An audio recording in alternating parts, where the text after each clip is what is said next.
Hey guys, tonight we're cracking open a history book your school probably didn't assign, and yeah, we're doing it in our pyjamas. Welcome to the strange, whisper-filled world of Victorian bedroom secrets, where absolutely everything was supposed to look polite on the outside, and practically nothing was innocent behind closed doors. Now, a quick warning, you probably won't survive this era. Emotionally, I mean. The contradictions are wild. Publicly, Victorians were all God save the Queen, and table manners so intense you could get scolded for buttering bread the wrong way. But privately it was a lot of sweaty repression, secret liaisons, questionable medical practices, and, well, weird uses for furniture. So before you get comfortable, take a moment to like the video and subscribe, but only if you genuinely enjoy what I do here. Drop your city and what time it is down in the comments. I want to know who's tucked in with us tonight. Now, dim the lights, maybe turn on a fan for that soft background hum, and let's ease into tonight's journey together. You're standing in a shadowy parlour somewhere in London, maybe the West End, around 1855. Velvet drapes block the gaslight outside and the ticking of a grandfather clock fills the silence. Everything looks polished, too polished. The piano is closed, the tea set's untouched, and the wallpaper might as well be whispering, "Don't you dare." But you're not fooled. You know something's off. This entire space feels like it's lying. Victorian society was, in every visible way, obsessed with control, especially over anything remotely sexual. Women were paragons of modesty, allegedly. Men were expected to be rational and self-controlled, sure, and everything was wrapped in stiff fabrics and stricter rules. But underneath the lace and linen, England was throbbing with tension. The rules were so rigid that simply existing as a body, with urges, heat, curiosity, felt like rebellion. The thing is, all that repression didn't erase desire, it just shoved it underground, behind lace curtains and locked desk drawers. Letters laced with coded longing passed between gloved fingers. Eyes lingered a little too long over the teacup. And just like that, 1,000 unspeakable things were said, without a single word. And look, here's the historical fact of the night. Queen Victoria herself was famously obsessed with her husband, Prince Albert. Like, really obsessed. Her journals, the bits that survived censorship anyway, mention his physique, his presence, his everything. She once wrote, "I never spent such an evening. My dearest, dear Albert. His excessive love and affection gave me feelings of heavenly love and happiness I never could have hoped to have felt before." So while the idea of Victorian love was polite courtship and emotional restraint, even the royal bedroom was more bodice ripper than prayer circle. But let's get weirder. Here's your quirky fringe fact. Many Victorian homes had anti-masturbation chairs. No, seriously, these were actual pieces of furniture, innocent-looking wooden seats with strategic painful ridges or uncomfortable shapes meant to keep boys from, well, getting too cozy with themselves while doing homework. Sometimes they came with attached belts. Some families even nailed them to the floor in the study so they couldn't be misused. Imagine inviting your friends over. "Hey, you want to come sit in my chair of shame?" Even more bizarre, the upper class sometimes kept letters detailing their lovers' virtues hidden in plain sight among totally innocent correspondence. It became a sort of game, especially among women. Write a secret poem about a lover, wrap it in a domestic diary entry and stash it in a jewellery box. If someone found it, oh, well, it was just verse, or so they'd claim. But of course, historians don't agree on everything. One open scholarly debate still smouldering today is how widespread this kind of private reunion really was. Some argue that the average Victorian was just as sexually repressed in private as they were in public, that all these salacious examples came from a small scandal-loving elite. Others say repression only looked successful, and in reality, almost everyone had a secret, whether it was a locked diary, a harmless friendship with heavy subtext, or a doctor's visit that ended with far more touching than healing. You're sitting there now, on a velvet fainting couch that smells faintly of lavender and mothballs. Somewhere upstairs, a floorboard you out of the creaks. It's past midnight. The housemaid's gone to bed, the fire's burning low, and you realise something chilling. This whole house, every detail was designed to suppress desire. And yet desire is everywhere. In the sigh of silk skirts against stair rails. In the hot flush that travels the face when gloved hands brush accidentally. In the locked bedroom where no one dares speak of what happens, but everyone knows. You glance at a silver-framed portrait. The woman in it is beautiful, stoic, hair parted down the centre like fashion demanded, but her eyes, there's mischief there, defiance even, like she knows exactly what you're thinking, and is judging you just a little, or maybe inviting you to find the letter she hid under the floorboard. That's the great contradiction of the Victorian world. Everything's about rules and perfection and structure, but the more structure you build, the more cracks form, and what slips through those cracks is often far more interesting than what sits obediently in the parlour. So you're in. Welcome to a world where nothing is as it seems, where prudishness hides a ravenous hunger, and where even the wallpaper might be part of the lie. Stay quiet, stay curious, and whatever you do, don't trust the fainting couch. You wake up the next morning still in that Victorian parlour, only now it's soaked in golden morning light. The fire's gone out, the room is cooler, and you hear the soft rustle of skirts down the hallway. Someone's already up, probably the maid, already polishing silver and pretending not to know half of what goes on in this house after dark. You stretch, maybe glance into a gilt-framed mirror, and there it is, your first real clue that in this era, appearances are a trap. Let's talk about fashion. Not just any fashion, the suffocating, gravity-defying, organ-squashing layers that Victorian women were expected to wrap around their bodies every single day. And you're going to try it on. Good luck. First comes the chemise, the base layer meant to keep sweat off the corset, which is coming next, and trust me, you'll wish the chemise was the end. Then drawers. They're open-crotched, by the way. Not because Victorians were kinky, not just that anyway, but because it made bathroom breaks manageable under 50 pounds of skirt. Next, the corset. You hold your breath, arms raised, while someone yanks at the laces until you swear you can feel your liver moving. And that's before the crinoline, the enormous cage-like structure that gives the skirt its ridiculous width. Step into it. Try to walk through a doorway. Go on. I'll wait. What's funny is that this whole thing, the corsets, the boning, the bustles, wasn't just about fashion. It was about power. Restriction was a virtue. A woman who couldn't breathe properly was a woman not likely to run away, climb out a window, or say something unladylike. Her movements were delicate by necessity.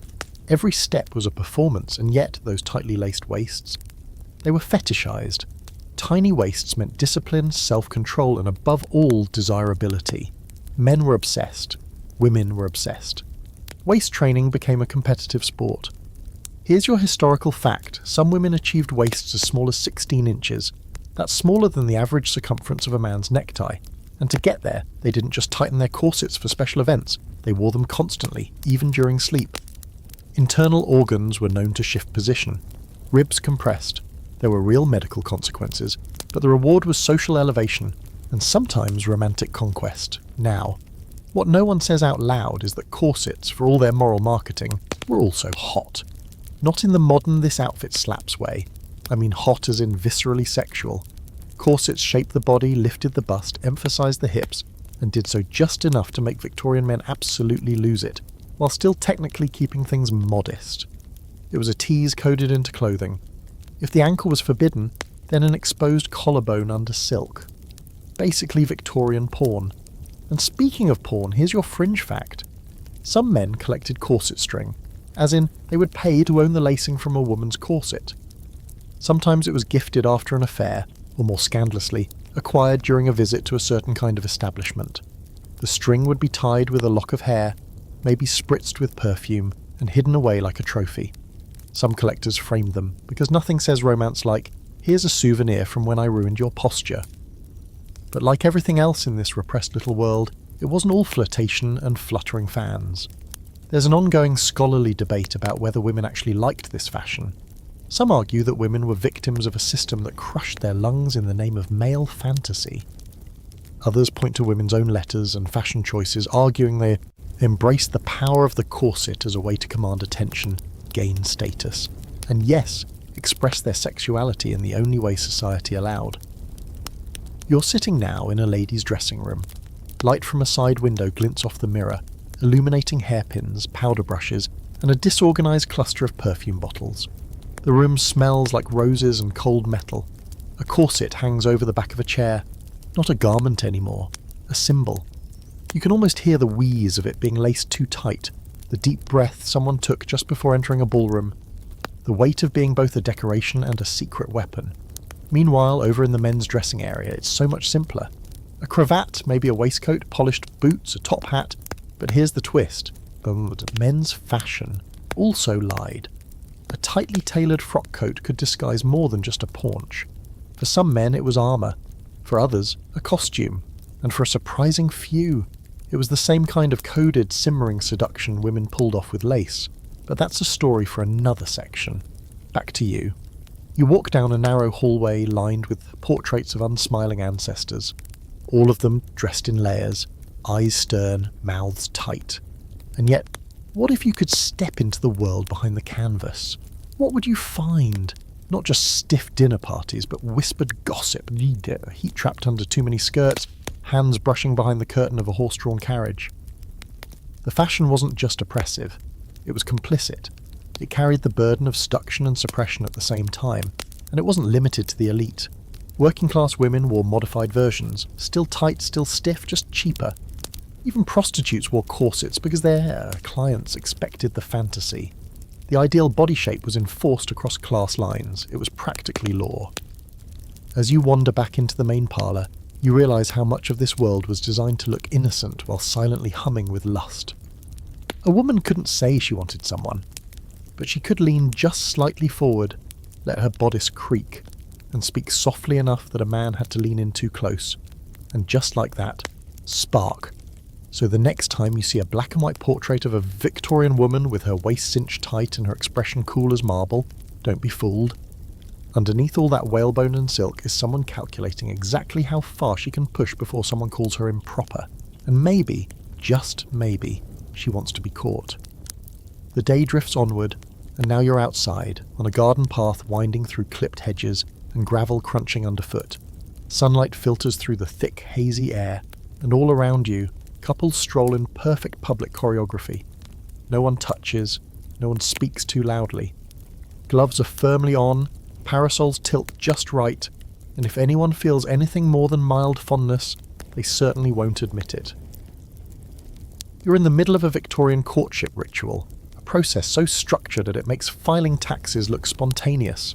Here's the setup. You're a single woman of marriageable age, somewhere between 18 and, well, not too far past 25, because after that, society will soon start calling you a spinster. You've come to a garden party or a promenade with your chaperone in tow. A chaperone is basically your human ankle monitor, usually a mother, aunt, or impossibly judgmental older cousin, whose job is to prevent anything resembling independent thought or interaction with men. But the second your chaperone turns her head, there he is, the gentleman you've been hoping to run into, and suddenly this little walk becomes a high-stakes, zero-contact flirtation game. Now, the rules are insane. You can't initiate conversation. You can't be alone with him. You can't send him a note unless it's through your father's approval. You definitely can't make physical contact, not even a pinky brush. What you can do is drop your handkerchief, casually of course.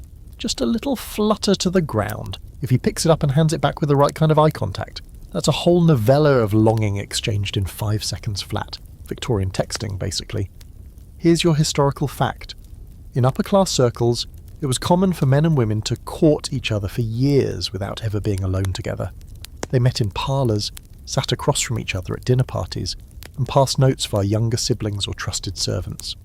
The entire relationship was conducted under observation, like love on parole, and if a man wanted to propose, he had to go through your father. First, not after you said yes. Before, because you're not just a daughter, you're a potential dowry. Now naturally, all these rules invited rebellion, because nothing makes humans want to break a rule like being told they can't. Enter the rise of what I like to call the language of loopholes. Fans became tools of coded messages. Snap it shut to say I'm angry, wave it a certain way to say follow me, drop it entirely to scream yes I want you, in the secret language of accessories. Handkerchiefs were decoys. Gloves were removed at just the right second to reveal a wrist. A wrist, the sexiest of all limbs apparently. Even flower arrangements were loaded with meaning. Give someone a yellow rose, friendship, a red rose, oh that's love. A white rose, virginity, which by the way was the obsession of every mother, priest and etiquette manual into the empire. Here's your quirky fact. Victorian flirting manuals were an actual thing. Books, real published volumes teaching women how to bat their lashes properly, how to avoid vulgar laughter, how to smile with just enough melancholy to suggest emotional depth but not mental illness.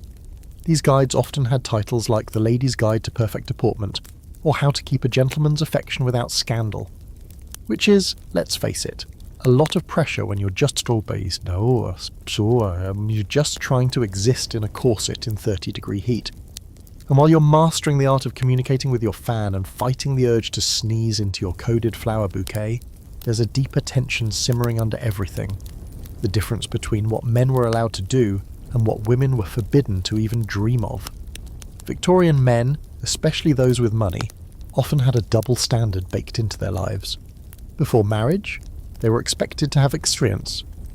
After marriage, fidelity was expected but rarely enforced, especially if the wife wasn't producing heirs fast enough. For women, meanwhile, the rules were crystal clear. Purity was non-negotiable. One rumour, just a rumour, of impropriety could ruin your social life, your family's reputation, and your chances of ever marrying someone respectable. So yes, women found creative ways to express affection, but they also lived in a constant quiet state of fear. That brings us to the ongoing debate among historians. How much agency did Victoria women really have in their relationships? Some scholars argue that the rigid rules left women entirely powerless, pawns in games played by fathers and husbands. Others say women learned to bend the rules without breaking them, using social savvy coded messages, and subtle rebellion to steer their romantic lives more than it might seem. The truth? Probably somewhere in the middle. The boundaries were real, but so were the little rebellions. You sit now on a bench beneath a trellis of roses, the air sweet and heavy. Across the garden a pair of eyes meets yours. He's tall, well-dressed, a little too proud. He walks your way, slowly, deliberately. Your chaperone suddenly pretends to be interested in a bird. For one brief moment, you're alone. He leans in just slightly, close enough to speak in a low voice that only you can hear. "You dropped this," he says, handing you your handkerchief. But you didn't drop it. Not really. He holds it for a second too long, just long enough for your fingers to brush when you take it back. It's thrilling. It's dangerous. It's a courtship ritual that pretends to be all about restraint. But underneath, it's a dance of longing held together by rules designed to barely contain the chaos. And here's the part no one writes in the history books. Most Victorian relationships were fueled by a mix of real emotion and pure unfiltered tension. The more you couldn't touch someone, the more you wanted to.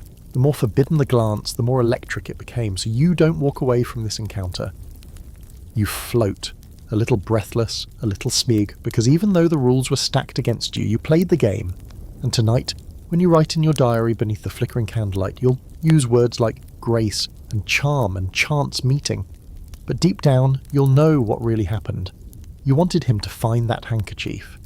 By now you've been properly courted, or at least tangled in the early rounds of the Victorian love obstacle course.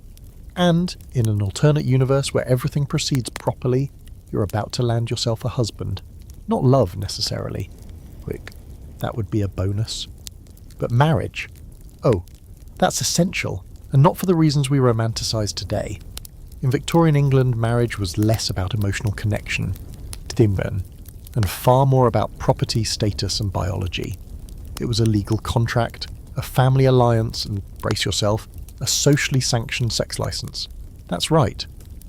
For women, getting married wasn't just a social goal, it was in many ways the only legal path to having sex without being publicly ruined, which is romantic in the same way that a tax order is thrilling. Let's go back to the parlour. You're sitting next to your new fiancé, a man who probably smells faintly of hair tonic and patriarchal expectations. He's reciting Byron badly. There's a small dog snoring under the piano. Your mother is pretending to mend a handkerchief, but she's eavesdropping like her pension depends on it. Because this moment, this is it. The agreement. The start of a new life that's both highly decorated and deeply limited. Especially for you. Here's the cold historical fact. Once a Victorian woman married, she legally ceased to exist as an individual. The moment the vows were spoken, her rights transferred directly to her husband. This legal doctrine was called coverture, and it meant a married woman couldn't own property, sign contracts, or even retain custody of her children if her husband said otherwise. She became, in legal terms, one with her husband, and spoiler alert, that one was him. So if you're hoping for an equal partnership, maybe a joint bank account and alternating laundry duties, I have bad news. The Victorian marriage was structured like a monarchy. He ruled, you obeyed. And in the bedroom, that same logic applied. Marital sex was not seen as a shared act of pleasure. It was an obligation. You couldn't legally refuse your husband, not without consequences. Some women found loopholes, others suffered silently, and some, we'll meet later, decided to burn it all down. But before we go full revolution, let's talk about the honeymoon. This, my friend, is where the story gets awkward. Because Victorian girls were raised to know nothing about sex, literally nothing. Many entered marriage without even the basic anatomical understanding of how babies were made. Good girls didn't read biology books, they didn't ask questions, and if their mothers, well-meaning but tragically complicit, often kept them in the dark, assuming their new husbands would guide them on their wedding night. Which leads us to some horrifying stories. There are documented cases of brides fainting, vomiting, or fleeing on their wedding nights, terrified by what was expected. Others endured in silence, confused and overwhelmed. Some husbands were gentle, others were not. And since marital rape wasn't considered a crime until 1991, yes, you read that right, there was no legal protection for women whose husbands took what they believed they were owed. Now for your quirky fringe fact. Some upper-class Victorian mothers actually hired discreet marriage tutors to prepare their daughters, usually older female relatives or governesses who could quietly explain the basics of the ahem mechanics without corrupting their innocence. These hush-hush sessions might include diagrams, whispered advice, and sometimes a very clinical copy of the wedding night manual hidden in a prayer book. Subtle, but most girls got nothing, just a white dress, a bouquet, and a mounting sense of dread. Now there is some debate among historians about how universal this sexual ignorance truly was. Some argue that women, especially in urban or working-class environments, were far more informed than the stereotype suggests, learning from older siblings, servants, or even the occasional scandalous novel. Others insist that the deliberate suppression of female knowledge was not only real, but systematized. The truth probably lies in the detail. Rich girls were often more ignorant, ironically, because they were more strictly sheltered. Poorer women might have had fewer illusions, though far less legal protection. So imagine it now. You're in the bedroom, the candles flicker. You're wearing white because of course you are. Your husband, now legally your overlord, turns toward you with expectation. Maybe he's nervous, maybe not. Maybe that he's kind, maybe not. And you're trying to stay calm while realizing that whatever happens tonight will change your life. Not emotionally, but practically. This is how your adult life begins. And here's the catch. Victorian culture insisted women were naturally passionless. The ideal wife was chaste, obedient, modest, and utterly uninterested in sex. Female pleasure? Not a topic. Female desire? Practically considered a medical disorder. A normal wife was expected to lie back, think of England, and produce heirs without complaint. And yet, under all of that, real feelings, real attraction, real hunger. Some women did fall in love. Some found their husbands attractive, some even enjoyed themselves. But if they spoke about it, they risked being labelled loose, unwomanly, or worse, hysterical. More on that particular diagnosis later, but for now, understand this. Victorian marriage was a tightrope walk between submission and survival. You glance around the room, heavy curtains, a canopy bed, a faint scent of lavender soap and cold sweat. This is the place where your life changes, not with fireworks or sweeping music, but with confusion, obligation, and maybe a very awkward hour of trial and error. And if you're lucky, you survive your first night with some dignity intact. If not, you wake up the next morning with a bruised body, a confused heart, and 1,000 questions you're too afraid to ask. So yes, marriage in Victorian England was a way out of spinsterhood, a ticket to social acceptance, and sometimes even a form of affection. But let's not forget what it really was, a legal framework that allowed men access to women's bodies without ever having to ask nicely. Welcome to the rest of your life. It's the morning after. The wedding night is over, maybe tender, maybe confusing, maybe a complete disaster, but either way, the sun has risen. The servants are back to pretending they didn't hear anything, and you are now officially a Victorian wife. You're sitting in bed, the sheets drawn up, tea cooling on the bedside table, and you're trying very hard to feel like a grown-up. But what you mostly feel is sore, a little bewildered, and strangely, alone. This is the part no one warned you about. The part where, even though you've followed every rule, played the game, kept your virtue, said I do, you still don't know what you're doing.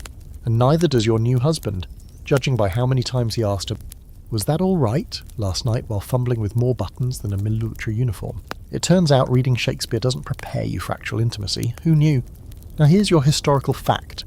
Victorian sex education was virtually non-existent. Not just for women, for men too. While boys might have gotten a vague, fear-based lecture from a nervous father, "Don't spill your seed, son, or you'll go blind," most were left to learn from equally clueless friends, scandalous literature, or visits to brothels. Yes, brothels were considered an acceptable rite of passage for young men, but only if they were discreet, of course. Nothing ruins a gentleman's reputation like contracting syphilis at 16, so when two virgins married, especially if the man was respectable and hadn't frequented the seedier corners of town, the wedding night often resembled a science experiment gone wrong. He didn't know what to expect. You didn't know anything. There were no diagrams, no honest conversations, just layers of myth, shame, and a few outdated metaphors involving locks and keys. Let's now pivot to your quirky fringe fact. Some newlywed women were so unprepared for what was about to happen that they believed sex involved simply lying next to each other and, get this, wishing really hard for a baby. Others, when confronted with the reality, thought they were being attacked. There are real diary entries and letters from brides describing their horror at discovering what sex actually involved. "I was ashamed and frightened," wrote one 19-year-old bride in 1861. "He seemed not to notice my tears." Yikes. Now, was every honeymoon a horror show? No. Some couples were lucky. Some had parents who quietly told them the truth. Some had loving husbands who took their time and made space for vulnerability. But those were the exceptions. For many women, their first sexual experience wasn't romantic or pleasurable, it was a shock. One they were expected to absorb silently and gracefully. That silence was baked into everything. You couldn't talk to your mother, you couldn't talk to your friends, especially if you were the first to marry. And you definitely couldn't talk to your husband, because to admit confusion might signal you were impure, or worse, interested. A good wife didn't want sex, she endured it, which made learning how to enjoy, or even just survive, it nearly impossible. And yet something interesting was happening under all that repression. Some women kept journals, some wrote letters to trusted confidants, and in those private corners, a different picture began to emerge. Of confusion, yes, but also curiosity, desire, disappointment, longing, for affection, for understanding, for something more than just marital obligation and a baby every 2 years.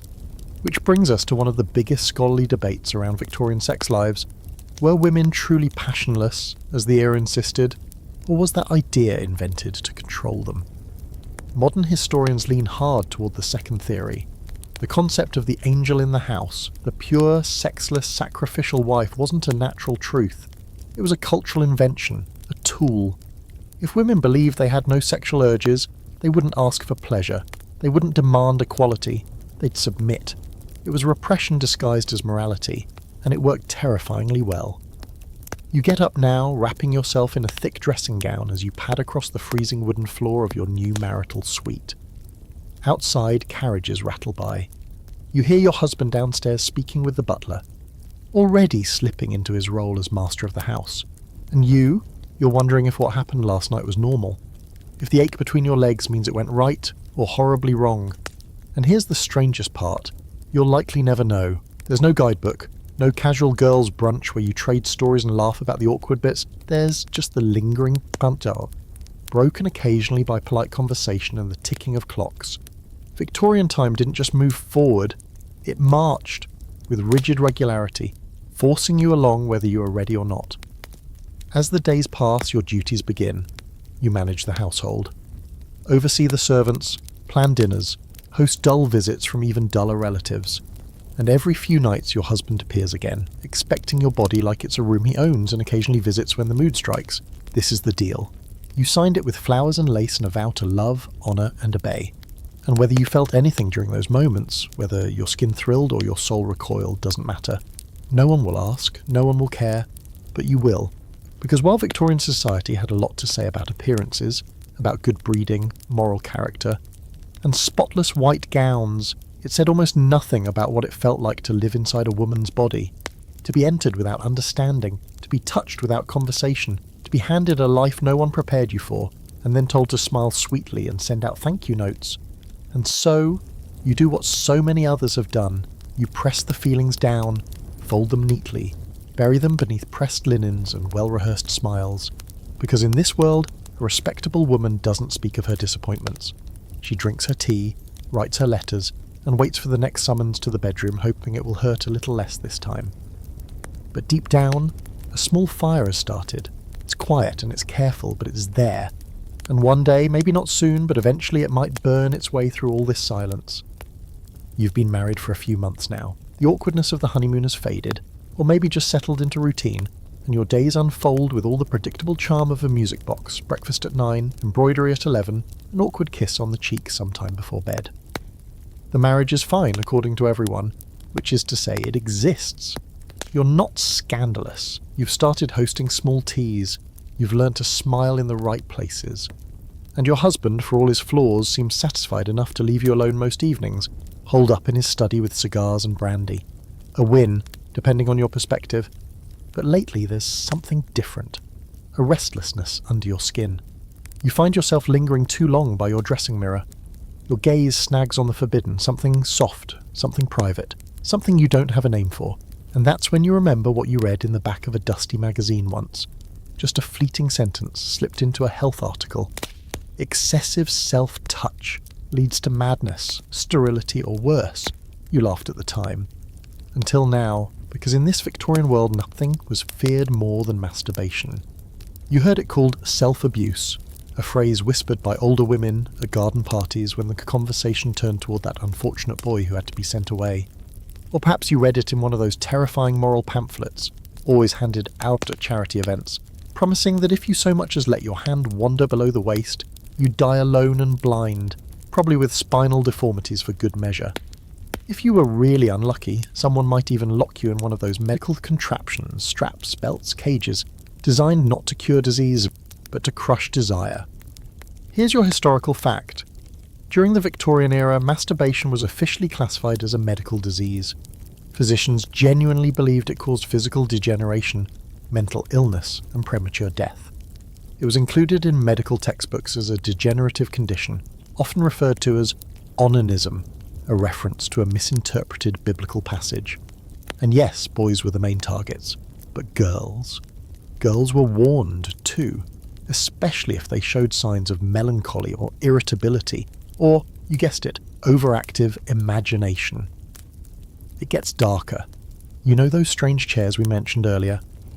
The ones with uncomfortable ridges. They weren't just designed to prevent slouching. They were also part of a larger industry of anti-masturbation devices. For boys, there were spiked rings, locked mittens, and even electroshock treatments.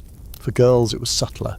Tight corsets, metal gloves worn at night, and in extreme cases, clitoridectomy, yes, surgical removal, performed as a last resort treatment for hysteria and self-stimulation, often without anesthesia.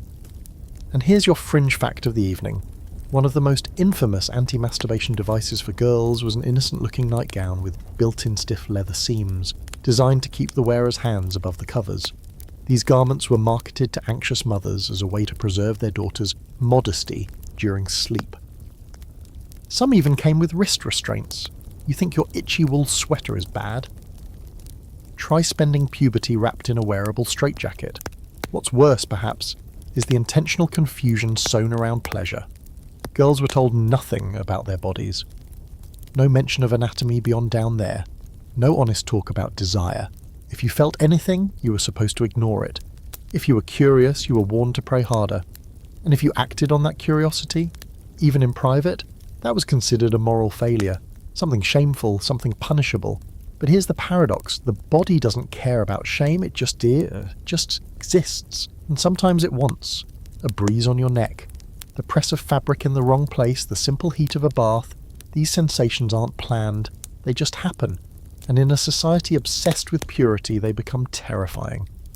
You lie awake at night wondering if you're the problem, if you're already fallen, even though no one's touched you but you. This leads us to the big debate historians still wrestle with. Did Victorian women masturbate? The medical literature says no. The moral guides scream no. But the diaries, the diaries. The letters, the poetry, the anonymous confessions published in strange pamphlets and forgotten journals, they suggest a very different story. Because yes, of course they did. Quietly, secretly, guiltily, often without even knowing what they were doing. It was never called by name. It was just that feeling, the dream or the warmth. Sometimes it was triggered by reading romantic novels or by lingering too long in the bath. Sometimes by complete accident. One woman confessed to feeling odd pleasures when riding horses. Another mentioned a strange comfort in the way her chemise moved across her stomach when she lay on her side. These moments were often followed by shame, sometimes prayers, but they happened repeatedly. And here's what no one admits aloud. Repression never stops desire. It just warps it, forces it into the shadows where it grows teeth. You can try to strangle it with rules and rituals, but it doesn't die, it waits. And when it re-emerges, years later, maybe after a stifling marriage or a too long illness, it doesn't knock politely, it erupts. So tonight, you're lying in bed again. The house is quiet. Your husband is snoring across the room. You turn slightly under the heavy covers, and suddenly your own body feels foreign and electric. You think of nothing in particular, maybe the outline of someone's hand at dinner, maybe a scene from that scandalous French novel you weren't supposed to read, and your breath catches. You tell yourself to stop. That it's wrong, that God is watching, but your hand moves anyway. Tentative and slow, and afterward, a flood of guilt. You stare at the ceiling, cheeks burning. You whisper apologies to the dark, maybe even promise not to do it again, but you will. Because deep down, under the corset and the catechism, your body is still yours. And no matter how tightly society tries to lace it shut, some secrets can't be contained forever. You don't tell anyone, of course not. You fold the moment up and lock it away, tuck it behind your polite smiles and carefully rehearsed nods at Sunday service. But still you find yourself thinking about it. In the middle of a prayer, during the clink of teacups at your mother-in-law's house, or while watching the steam curl off your morning tea. That small act, that private rebellion, flickers behind your thoughts like a hidden flame. And it's in this curious state, half guilty, half awake, that you first hear whispers about a treatment for women like you. Not whispered in alleyways or brothels, but in medical journals, parlour conversations, even by trusted family doctors with wire-rimmed spectacles and long faces. You're not alone, apparently. There's an affliction spreading through the drawing rooms and fainting couches of Victorian England. Its symptoms are vague but alarming. Nervous energy, irritability, excessive daydreaming, flushed cheeks, weeping fits, disobedience, and, for the love of God, passion. It's called hysteria, and it's everywhere. Here's your historical fact. Hysteria was a catch-all medical diagnosis in the 19th century, particularly applied to women who displayed any behaviour outside the strict bounds of femininity. It was thought to be caused by a wandering womb, yes, literally, a rogue uterus travelling the body and wreaking emotional havoc. And when it flared up, the treatment? Oh, just a casual genital massage by a physician, until the patient reached what was euphemistically called a paroxysm. Yes, really, that's right. Victorian doctors were, in many cases, manually bringing women to orgasms under the belief that it was a medical release, not a sexual one. They genuinely didn't think women could experience sexual pleasure the way men did, so what they were doing wasn't seen as indecent. It was science. Pelvic manipulation, performed in a starched white coat with absolutely no sense of irony. It became such a common practice that some doctors were overwhelmed. Appointments would last for hours. Women returned weekly, even daily. And here's your quirky fringe fact. One frustrated doctor in the 1880s, fed up with hand cramps from treating so many hysterical patients, began experimenting with mechanical devices to speed up the process. The result? One of the earliest vibrators, a steam-powered table monstrosity the size of a small carriage engine. It hissed, shook the floorboards, and required supervision. Imagine using that discreetly. Soon after, more compact versions appeared. Hand-cranked models, electric ones. They were sold not in back alleys but through medical supply catalogues right alongside tonics and back braces. Women could buy them for therapeutic use without scandal. Advertisements promised relief from headaches, sleeplessness, and vague nervous ailments. No one said the word orgasm, of course. That would have been obscene, but everyone knew, or at least suspected. The scholars still argue about this one. Some insist these early treatments were entirely clinical, that no one, least of all the women, understood them as sexual. Others argue that the repeated need for relief, the rising popularity of devices, and the way women describe their post-treatment lightness suggest a very different story, one in which many women discovered, in sterile exam rooms, the pleasure they were forbidden to seek in their marriages. You imagine it now, a cold room with high ceilings, a doctor's office that smells like cloves and iodine. You lie on a table draped in a linen sheet, the gas lights humming above. The physician, older and distant, begins the treatment. He's careful, practiced, distant. His nurse reads the paper in the corner. You close your eyes. What happens next is never discussed, not in polite company, not even to yourself. It ends. You thank him, you leave, but you feel something strange, lighter, clearer, just different enough to keep you coming back next month. And maybe, when you get home, you look at your husband differently. Maybe not with love, but with a smirk, because he doesn't know. And suddenly that secret power, it feels delicious. But not all women could access this kind of therapy. Many, especially those in rural areas or lower social classes, were simply labelled difficult, sent away to rest homes or even asylums.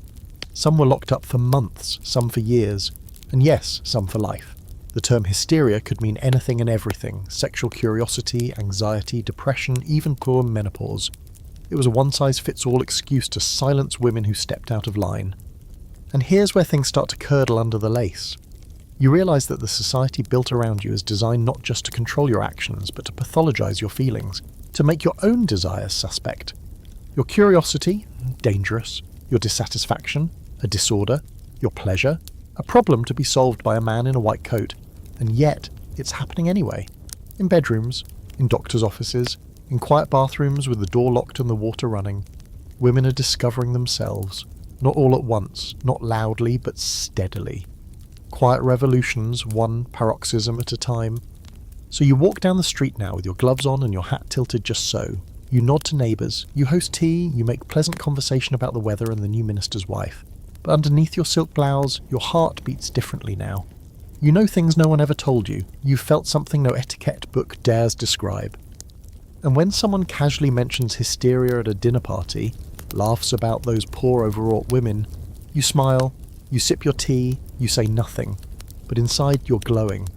Because for the first time, maybe ever, you realise you are not broken, you're not sick, you're not sinful. You are just awake.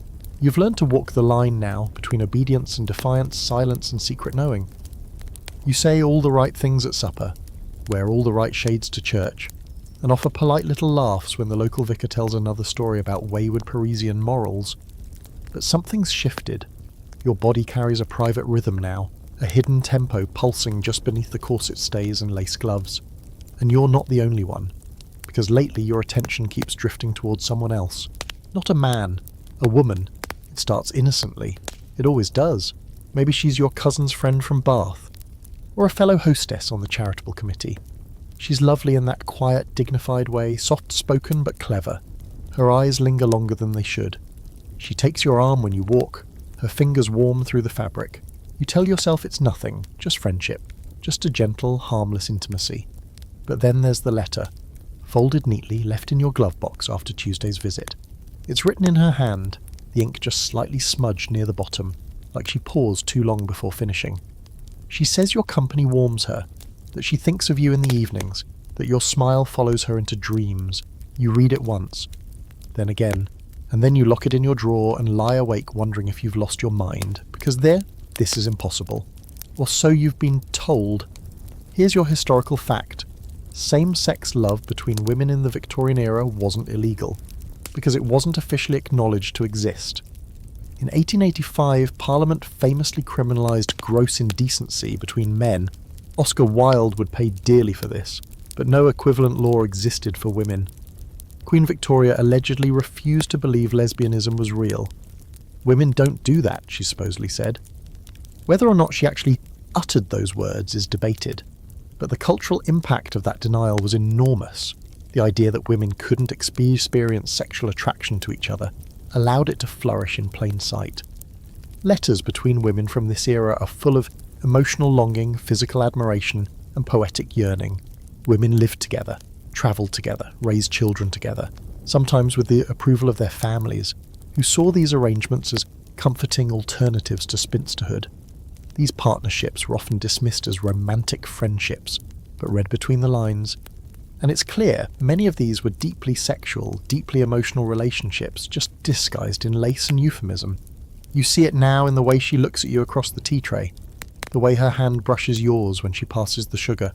You meet in gardens, in libraries, in drawing rooms with the doors left barely ajar, always with plausible deniability, always with one eye on the hallway. But in the quiet moments, when she tucks a stray curl behind your ear or presses a gloved hand to your cheek, the whole world falls away. Here's your fringe fact. There were secret clubs, salons, and societies, especially in larger cities like London, where queer women gathered under the pretense of literary events or artistic critique. These were known as ladies' circles, and while some were purely intellectual, others were explicitly designed to create safe spaces for same-sex relationships. Some even had coded symbols, violets for instance, worn discreetly in the lapel or exchanged in bouquets as a sign of sapphic affection. Now, historians disagree on just how widespread these relationships were. Some argue they were more emotional than physical, products of repression and closeness rather than genuine sexual identity. Others insist that these were fully realised love affairs, complete with all the passion and heartbreak that any romance carries. It's tricky, because most women burned their letters, or left the truth tangled in metaphor, and yet enough survived to suggest that women not only loved each other, they desired each other, fiercely. You're standing by the fireplace now, pretending to be absorbed in embroidery as she reads aloud from Tennyson. Her voice dips and rises, rich and low, and your stomach flutters in a way it never does when your husband speaks. He's away tonight, of course, at his club or some political function. The house is quiet. The fire crackles. Her eyes meet yours above the book. She doesn't need to say it. You both know. You rise and walk to the window where the curtains are half drawn. She follows, close enough that her breath stirs the wisps of hair at your neck. And then, lightly, reverently, her lips press against your shoulder just below the collarbone. A kiss not of hunger but of acknowledgement. Of seeing. Of, yes, I feel it too. There's no language for this. No etiquette guide for how to love another woman in a society that doesn't believe you exist. There's just instinct, and softness, and a strange, beautiful terror. Because you know what happens to women who step outside the roles carved for them. Maybe not prison, but certainly exile, social death, gossip, silence. And that silence can be just as deadly. So the next day at breakfast, you pretend nothing happened. You ask your husband if he'd like jam. You mention the weather, but your hands shake slightly as you pour the tea, and she avoids your gaze from across the table. That moment, however fleeting, changed everything. You know now that the love society forbids isn't ugly or sinful. It's gentle, brave, real. And that truth? It doesn't go away. You write her another letter, fold it carefully. No smudges this time, just a single sentence slipped into a pressed envelope. I remember. The letter is never answered, not directly anyway. She visits less often now, always with another friend in tow or a too bright smile that doesn't quite reach her eyes. You understand, she's protecting you both. Whatever passed between you under the firelight remains there, sealed, in that moment like a pressed flower inside a heavy book.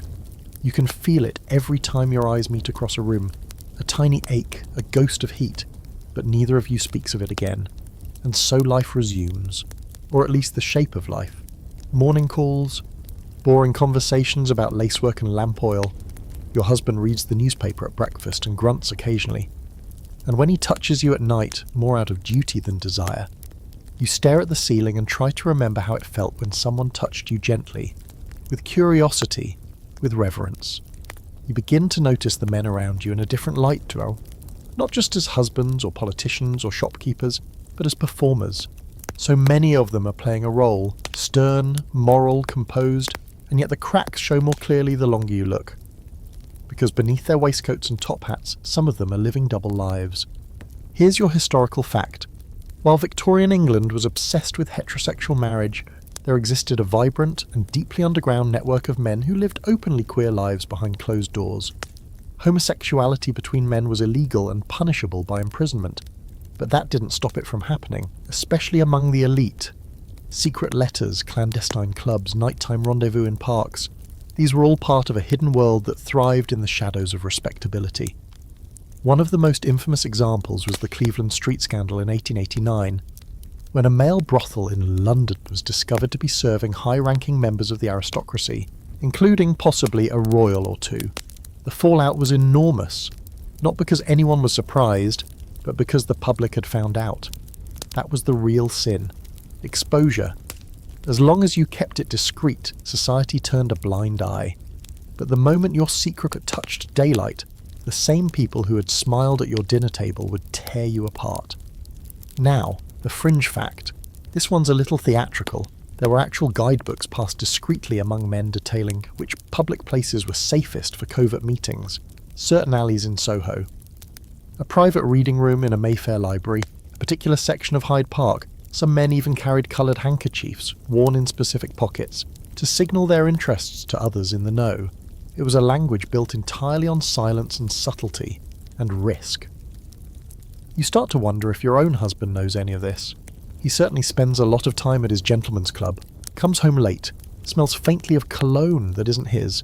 You remember once, early in your marriage, waking in the night to find him standing at the window in his robe, staring out at nothing. You asked if he was all right. He said yes, but his voice had cracked. You never brought it up again. It's not that you suspect he's hiding a secret life, it's that you know everyone is. In a society that punishes honesty with disgrace, secrets become survival.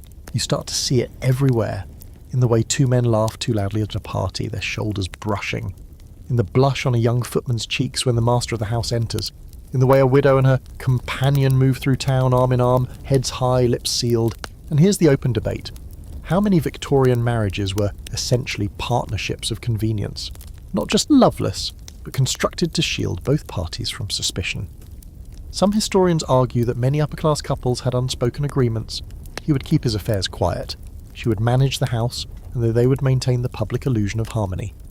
Others argue that such arrangements were rare, and most couples struggled privately under the crushing weight of unmet expectations.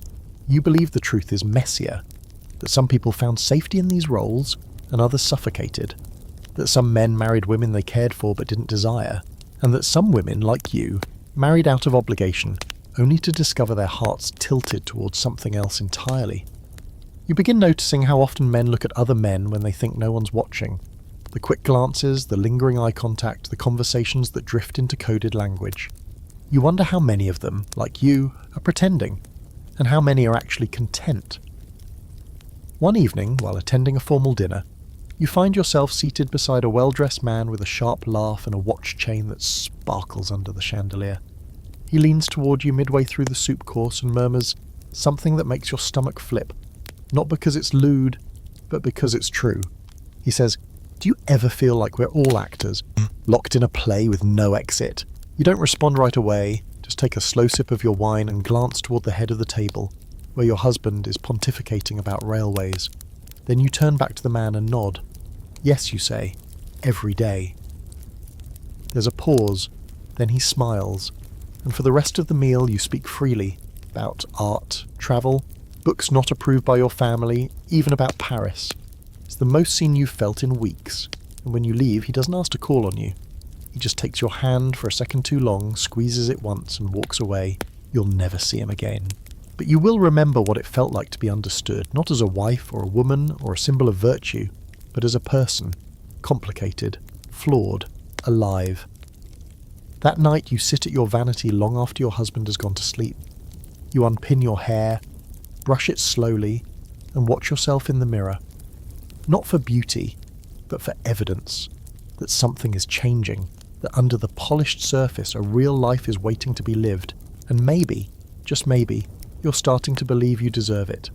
Another morning dawns, filtered through the usual fog. Oi. Your house is quiet, the servants already at work below stairs. Your husband still asleep beside you, breathing in slow, predictable bursts. You rise without waking him, pad across the room in your slippers, and pull the curtain back just enough to glimpse the street. A milk cart rattles past. A maid from next door hauls a bucket of coals to the basement. You sip your tea and wonder what their lives are like. The ones who move through the world without being expected to look porcelain perfect at all times. Because downstairs, across town, in neighbourhoods your peers would only enter with a police escort or a mission pamphlet. A different kind of life is being lived, one you've only heard about in whispers. one your mother warned you never to mention in polite society. But curiosity, as you've learned, is its own form of hunger. And so today, you take a ride, not in your husband's carriage, not dressed in your usual gown, but in a rented cab gloved in grey, hat pulled low, slipping into a part of London your world pretends doesn't exist. Welcome to the world of the fallen woman, the brothels, the music halls, the back rooms of taverns and the curtained alcoves above pubs. And what you find is not what you expected. It is not all crime and cruelty, though there is plenty of that. It is not all despair, though some women wear it like a second skin. No, what surprises you is the sharpness in their eyes, the confidence, the absence of pretense. Here's your historical fact. By the mid-19th century, 1 in 12 women in London was estimated to be involved in sex work in some form. That's not a fringe group, that's an entire hidden workforce. They came from every background. Country girls abandoned by sweethearts, widows with no family support, maids dismissed for pregnancy, even middle-class women who'd fallen into debt. The line between respectable and ruined was razor thin. One bad decision, or one man's decision, could land you here. But within this so-called underworld, there were rules, structures, even a strange sort of hierarchy. At the top were the high-class courtesans, beautiful, educated, often trained in music and languages. They entertained wealthy men in private apartments, some kept in near palatial style, their lives eerily echoing those of the aristocratic wives they so scandalized. These women had power, influence, sometimes more than the wives themselves. And then there were the brothels, which ranged from plush and discreet to utterly grim. The most famous of these, like Mrs. Jeffrey's establishment in Marylebone, catered to politicians, officers, and titled men, all of whom arrived under false names and left through rear doors. Inside, the decor was soft and luxurious. Candles flickered, perfume lingered, and everything was transactional. Your fringe fact? One of the most successful madams of the Victorian era, Cora Pearl, became so influential that she once bathed in a silver tub filled with champagne while guests watched. Another had her girls dress as classical statues and stand silently on pedestals until a gentleman chose his favourite. These weren't just places of sex, they were performance venues. Erotic theatre disguised as pleasure houses, and their clientele? Often the same men delivering sermons on morality the next morning. The hypocrisy is staggering. You begin to realise that the same men who demand purity in wives pay handsomely for debauchery elsewhere, that what is condemned in drawing rooms is celebrated, behind closed doors, with gold guineas and silk ropes. You think about your own marriage, the silence, the performative duty, and it hits you. The prostitutes are allowed more honesty than you. There's a growing debate among historians about how much autonomy these women actually had. Some argue that sex work was always exploitative, that the risk of disease, violence, and poverty were too great for any real agency to exist. Others point out that for many women, especially in the upper echelons of the trade, sex work offered more control over their lives than domestic service or marriage ever could. They set their prices, chose their clients, owned their own furniture, in some cases, their own homes. Can you say the same? You walk past a music hall and peek through the crowd. A woman on stage lifts her shirt slightly, just enough to show her garter. The men cheer. She winks. It's all an act, of course, but there's power in it. She knows she's being watched. She controls the gaze, and for a fleeting second, Dom, you envy her. That afternoon you return home and bathe. You scrub yourself harder than necessary, not from disgust but from disorientation. Because what shocks you isn't the sex, it's the honesty. No one in that world pretends. Not about desire, not about desperation. They live in truth, however grim. And you live in a lie made of wallpaper and white gloves. Later your husband returns and mentions he saw your cab near Covent Garden. You lie, of course. Say you were visiting a cousin. He nods, uninterested. Back to his bow. You sit there for a long time thinking about the woman in the champagne tub, the girl with the garter. The madam who ran her brothel like a queen's court. They are fallen, society says. Damaged, beyond redemption, but you don't feel superior to them.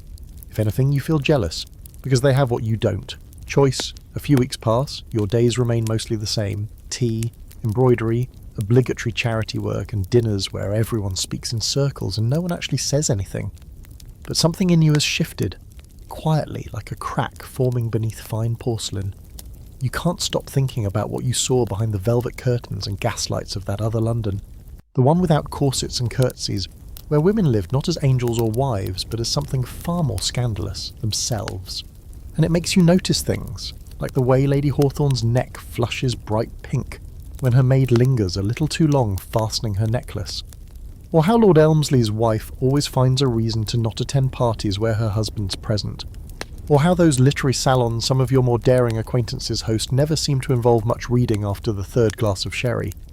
There's a rumour, passed like a bottle beneath the tablecloth, not every gathering is as innocent as it claims, and one night, when your invitation arrives, unsigned, discreet, tucked inside a book of poems left anonymously at your door, you decide to stop pretending. You accept. The event is held in a grand townhouse tucked away behind ivy-covered gates. Inside, however, everything is perfectly respectable at first glance. A pianist plays something soft in the corner. Candles flicker in mirrored sconces. Guests laugh, drink wine, and discuss art with overly careful diction. But the longer you stay, the more the mood shifts. A knowing glance here, a hand brushing a waist too familiarly there. Conversations that start about sculpture and end in murmured confessions by the fire. This isn't a party, it's a performance. And eventually the curtain drops. Here's your historical fact. Such salons did exist in Victorian England. They were often hosted by wealthy aristocrats who publicly projected refinement and piety, but privately explored all manner of sexual curiosity, role play and fantasy. Some were entirely heteronormative, upper-class gentlemen indulging in affairs with actresses or dancers, but many were more experimental, and some catered to highly specific desires: domination, submission, even cross-dressing. Which brings us to your fringe fact. There were entire themed masquerade balls thrown by the upper crust where guests arrived in disguise, not just for fun, but as a license to behave however they wished. Men dressed as women. Women as soldiers. Some came as animals, angels, or mythological beings. Rules were suspended. For one night at least, no one had to be who they were told to be. The most infamous of these events were whispered about in elite circles and occasionally exposed in scandal columns, but the identities of attendees were almost always protected. Money has a way of buying silence. And now, here you are, standing in the corner of a drawing room turned den of whispered sins, watching as couples disappear behind velvet drapes. A man walks by wearing a fox mask, his jacket undone. A woman with a whip at her hip smiles at you like she's seen right through your soul. The pianist has long since stopped playing. No one notices. Someone offers you a glass of wine. Someone else offers you a question. Do you wish to join us upstairs? You blink. The words hang in the air like perfume. You don't answer, not because you're scandalized, but because you're not ready to decide. Upstairs, they say, there are rooms, cushioned candle-lit. A tray of masks and scarves. No names are spoken, no rules, except consent. Everything is arranged. Safe, and entirely removed from the stiff etiquette of your everyday world. This is where your world and theirs diverge. Because unlike the brothels, where class divides and desperation colour every encounter, these salons are built on choice, on consensual power exchange. Some women here are wives, some are widows, some are artists or teachers or mistresses. All of them here by choice, or at least by curiosity. The scholars debate what to make of these secret salons.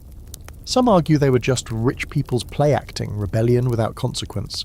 Others say they were sanctuaries, places where people who didn't fit the suffocating norms of the era could finally breathe. There's even speculation that some of the women involved used these gatherings not just for pleasure, but for networking, business, even blackmail. Information, after all, is its own currency, and nothing reveals more about a person than what they ask for when the lights are low. You decline the invitation that night, but not out of fear, just timing. You aren't quite ready to cross that particular threshold. But the next morning, when you run your fingers over the edge of the anonymous poem still tucked into your drawer, you wonder, not just about what happens behind those doors, but about the fact that it exists at all.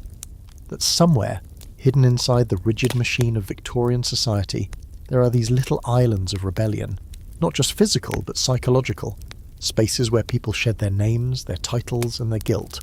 And now you can't unknow that. So you start to notice more. Which houses never have the curtains fully drawn? which women leave certain luncheons together and return several hours later with windblown hair, which gentlemen seem oddly comfortable in silk dressing gowns that aren't their own. You watch the world with new eyes, and the world in turn reveals more of itself. It's a dangerous kind of knowledge, because once you know how deeply everyone is pretending, it becomes harder to keep up your own act. One night, while lying beside your husband, you glance at him and wonder, not with anger, but with honest curiosity. Who are you when I'm not looking? You don't ask, but you think he might be wondering the same thing. You shift slightly in bed. The moonlight spills across the ceiling. Outside, a carriage rolls past, and in your chest, beneath the lace nightgown and the corseted life, you feel it again. That secret thrum, that private pulse, that quiet growing truth. You are not as alone as you once thought. You walk through the bookshop now with slower steps, fingers brushing spines like you're listening for a secret. The respectable titles are all there, of course.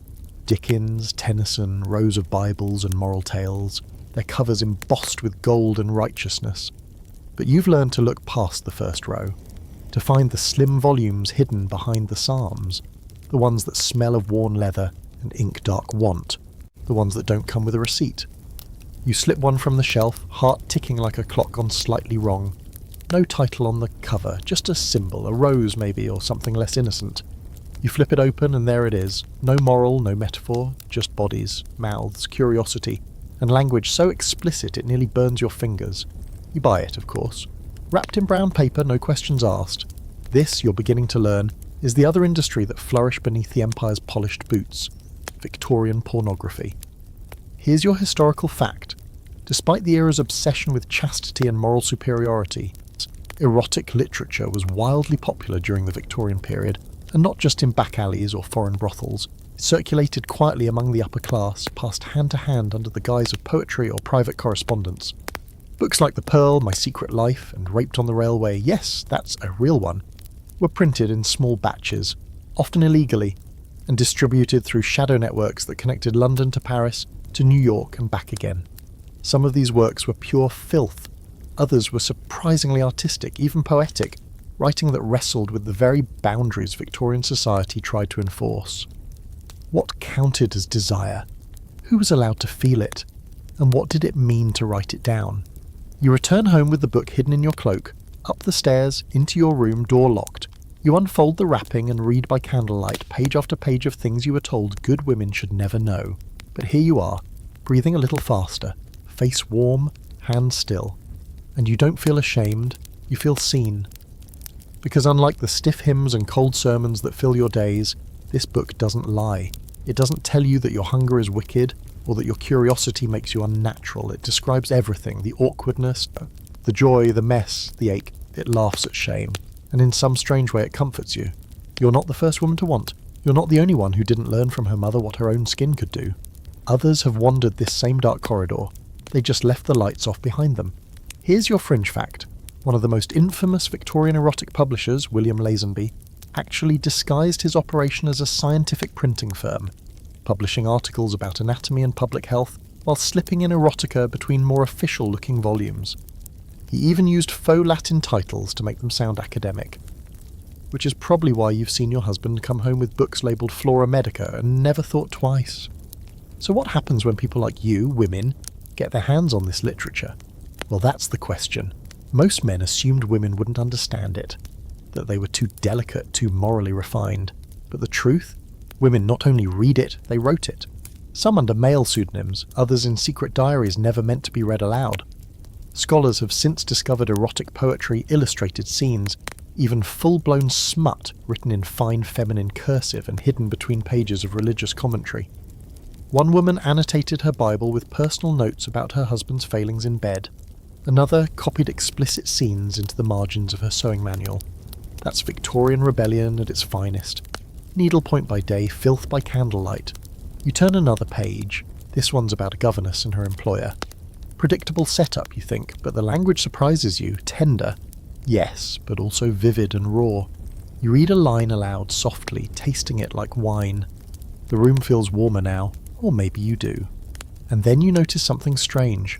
A familiar phrase. A turn of expression you've heard before, not in your own thoughts, but in a letter once sent to you. A line from a poem tucked into your glove box. You rifle back through your drawer, heart pounding. Find the note from her, folded twice and pressed with lavender. There it is.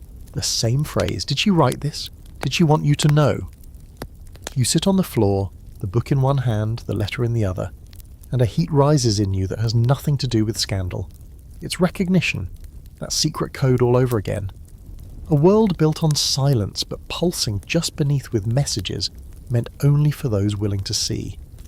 Of course, not everyone approves. You remember last month, when Parliament passed another obscenity law, the Obscene Publications Act meant to target not just smut, but any writing that threatened to corrupt public morals.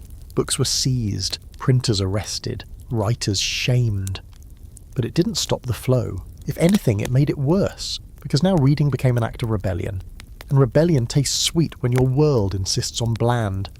You think about the parlour full of masked guests, the music halls, the stolen kiss, the doctors and their buzzing machines. And now this. A book, a letter, a fire burning low in your room and high in your chest. The pieces start fitting together. Victorian life is a theatre, yes, but it's also a maze, with hidden doors and secret corridors, and voices on the other side calling softly, "Come find us." You tuck the book beneath your mattress, not because you're ashamed, but because it's yours. You start locking your door at night, not out of fear, but preservation. That little brown paper book still lives under your mattress, softening with each reread, its pages starting to curl at the corners. You touch it sometimes without opening it, just to remind yourself it's real, that you're real, that somewhere beyond the dust and doilies of daily life, there's still a pulse in you that hasn't been domesticated. But lately it's not just the stories in the book that haunt you. It's the idea of your own story, the one you've never told, not to your husband, not even to her. So you begin a new kind of rebellion. You start to write it down. At first it's nothing, just lines scribbled between lists of linen orders, a phrase in the margins of your cookery book, a memory wrapped in coded language. He touched me like a man touches a statue. Reverent, cold, certain I wouldn't move. You scratch it out, then rewrite it. The more you do it, the easier it becomes. Like slipping out of your corset at the end of a long day. Awkward, then relieving, then addictive. You begin keeping a secret diary. Here's your historical fact. Many Victorian women, despite being told to suppress their emotions and forget their own pleasure, kept private journals filled with intimate confessions. Some were factual, some were raw with desire. Others layered their truth in metaphors so dense that only modern scholars, generations later, could decode what they meant. These diaries weren't just outlets, they were evidence, quiet proof that even in an age of polite conversation and brutal repression, women were thinking, feeling, and most dangerously recording. One woman in 1849 wrote of her wedding night, "He did not ask, I did not answer, but I bled and cried, and still he said nothing." Another, a widow from 1872, admitted to dreaming nightly of my housemaid's shoulders beneath her shift. These weren't isolated musings, they were emotional lifelines, the pages soaked with the ache of women too clever to be silent forever. You write late at night, the candle flickering low, quill scratching like a heartbeat. Your entries are messy, not meant for anyone else, but there's a thrill in describing things truthfully, your confusion, your boredom, the taste of longing behind your molars when you see her across the church pews, the shame, the defiance, the night you ran your fingers along your thighs and whispered someone else's name, and then you do something you never thought you would. You start to illustrate, not well, nothing anyone would frame, but sketches in the margins, faint and fast, the curve of a back, the outline of lips mid-kiss, two hands interlocked under a blanket. They feel more honest than any portrait you've ever sat for, more you than the reflection that stares back in the morning mirror. Your fringe fact? In the 19th century, a handful of women, not professional artists, just curious, untrained rebels, filled personal sketchbooks with erotic drawings. Some of these survived, hidden in attic trunks or passed down discreetly. One such album, discovered in the early 2000s, was filled with intimate scenes drawn in delicate pencil strokes, images of women embracing, undressing, worshipping each other with a tenderness never seen in public art of the time. Historians still debate whether these were fantasies or autobiographical, but either way they speak volumes about what women could not say out loud. There's a danger in keeping such a diary. If it's found, everything collapses. Your marriage, your standing, your safety. But you don't stop. You hide it carefully, beneath the lining of your hatbox or stitched into the false bottom of your writing desk. Some nights you leave it open just a little, as if daring someone to see the truth. But no one ever does. Your husband wouldn't think to look. Why would he? To him you are polite smiles and lavender water, the perfect hostess, the docile wife. You discuss the garden over breakfast. You ask after his socks. He doesn't know that last night you wrote 6 paragraphs about how you once wanted to bite the inside of her knee. There's debate, of course, about whether these private confessions were forms of empowerment or desperation. Some scholars argue they were simply pressure valves, ways to cope with a world that refused to listen. Others insist they were acts of quiet revolution, tiny matches struck in dark rooms, the beginning of what would eventually become something far larger, feminism with a feather quill. You don't know which you are yet, just that writing makes you feel whole, like some lost version of yourself is stepping forward with every word. And what's strangest is that you start noticing your own voice changing. You walk differently, sit straighter, you're not louder, but there's a weight behind your silence now, a readiness. You no longer flinch when someone says passion on in conversation. You look people in the eye longer than is proper. You're not sure whether this is power or madness. You're not sure it's not both. One night you write about the garden, not the roses or the pruning schedule. You in the garden, naked, pressed against the ivy, her mouth on your collarbone, the ache so sharp you nearly tear the page. You finish the entry with shaking hands and then stare at it in disbelief. It's beautiful, and terrible, and true. You blow out the candle, the room goes dark, but in your mind, you're still writing, painting with words, the version of yourself that no one else knows exists. And that version, she's finally awake. It's late, past midnight, but you're not asleep. You haven't been for hours. The house is quiet in the way that only old houses can be, boards creaking at strange intervals, pipes sighing like they too have secrets to keep. You're perched on the window seat in your dressing gown, knees tucked to your chest, watching the fog roll down the street like it knows where it's going. Somewhere below, the kitchen girl coughs in her sleep behind the pantry wall. You didn't even know she lived in the house until recently, and now you can't stop thinking about her, because lately it's become clear that the servants in your home are more than background characters. They're witnesses, watchers, and sometimes, rarely, but unmistakably, they are the ones living while you pretend to. Here's the truth no one admits in the parlour. For all your pearls and position, the people scrubbing your chambers pot know more about your marriage than you do. They hear, they see, and sometimes, if you're paying attention, they let slip that they've built entire lives in the shadows of yours. Take Maggie, your lady's maid. She's in her 20s, clever with pins, quiet with words, and somehow always 3 steps ahead of you. You've never seen her blush, even when she's helping you undress, unhooking your corset with smooth, efficient hands. She's seen you cry into your pillow, seen the bruises you've explained away as clumsiness, and she's never asked questions. But sometimes, just sometimes, her fingers linger on your shoulder a little too long, her eyes flick to yours in the mirror, with something between challenge and curiosity. One morning, as she adjusts the buttons of your dress, she murmurs, "You've been sleeping poorly, ma'am." You flinch slightly. Caught. Yes, too much reading, she doesn't smile. Best not to read things that keep you awake. And then, nothing. Just the rustle of fabric, the faint scent of lavender and starch. But your heart beats faster for hours afterward. Here's your historical fact. Victorian servants were intimately connected to the private lives of the families they served, not just as labourers, but as unwilling confidants. They bathed their employers, cleaned their sheets, heard their arguments, handled their soiled clothes.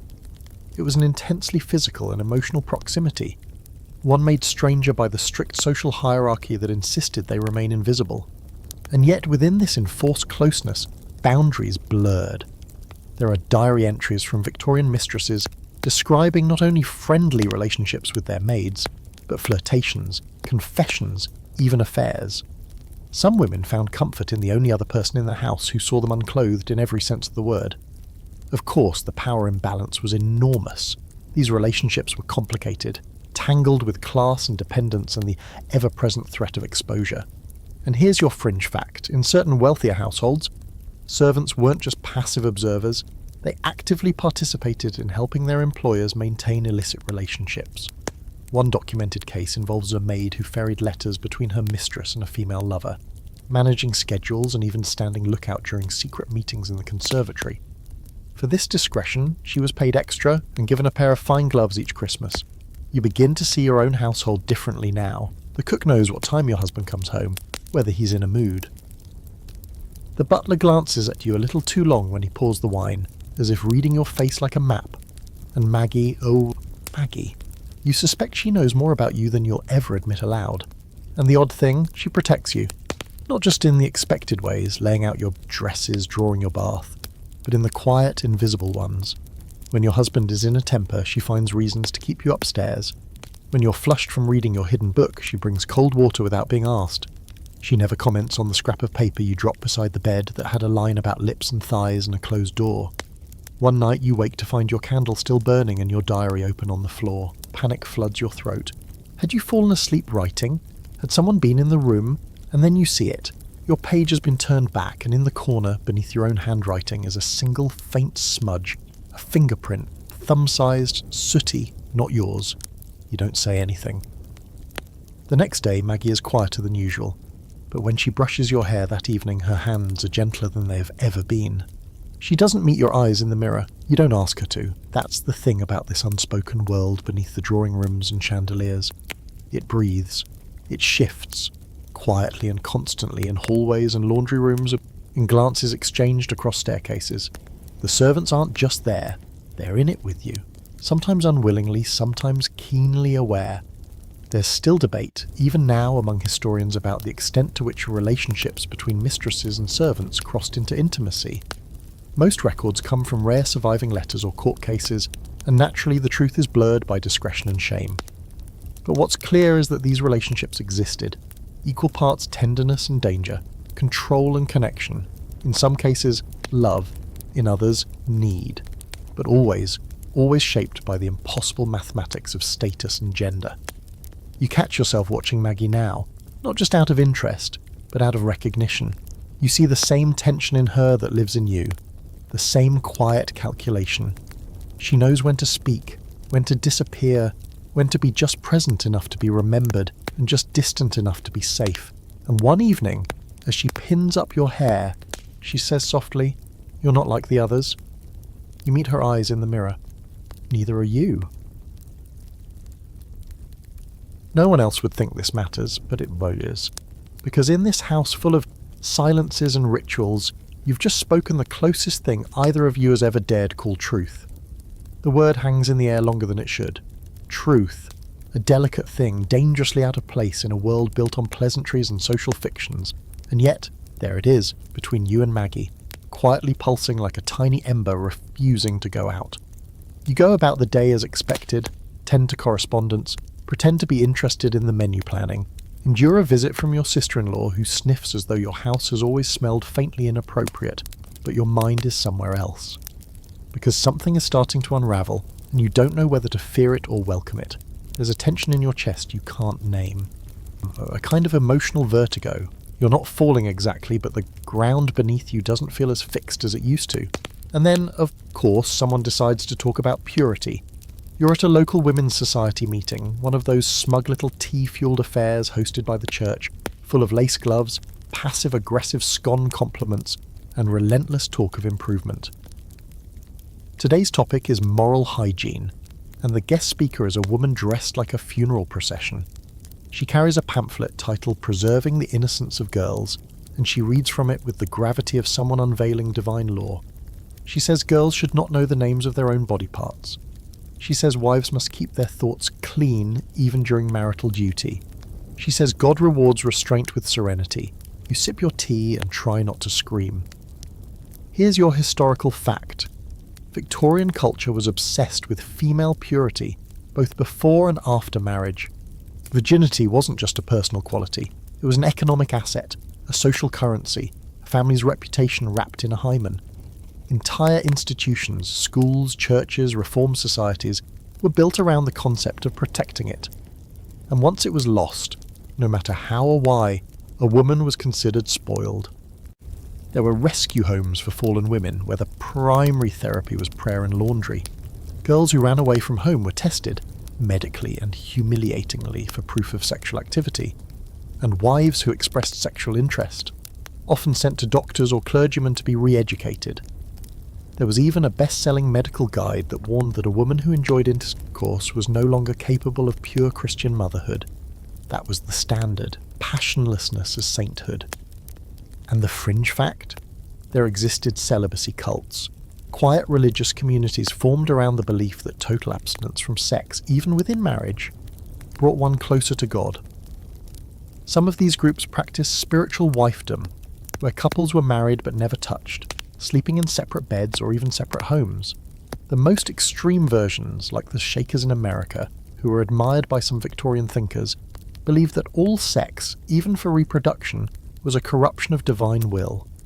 Unsurprisingly, these groups did not last long.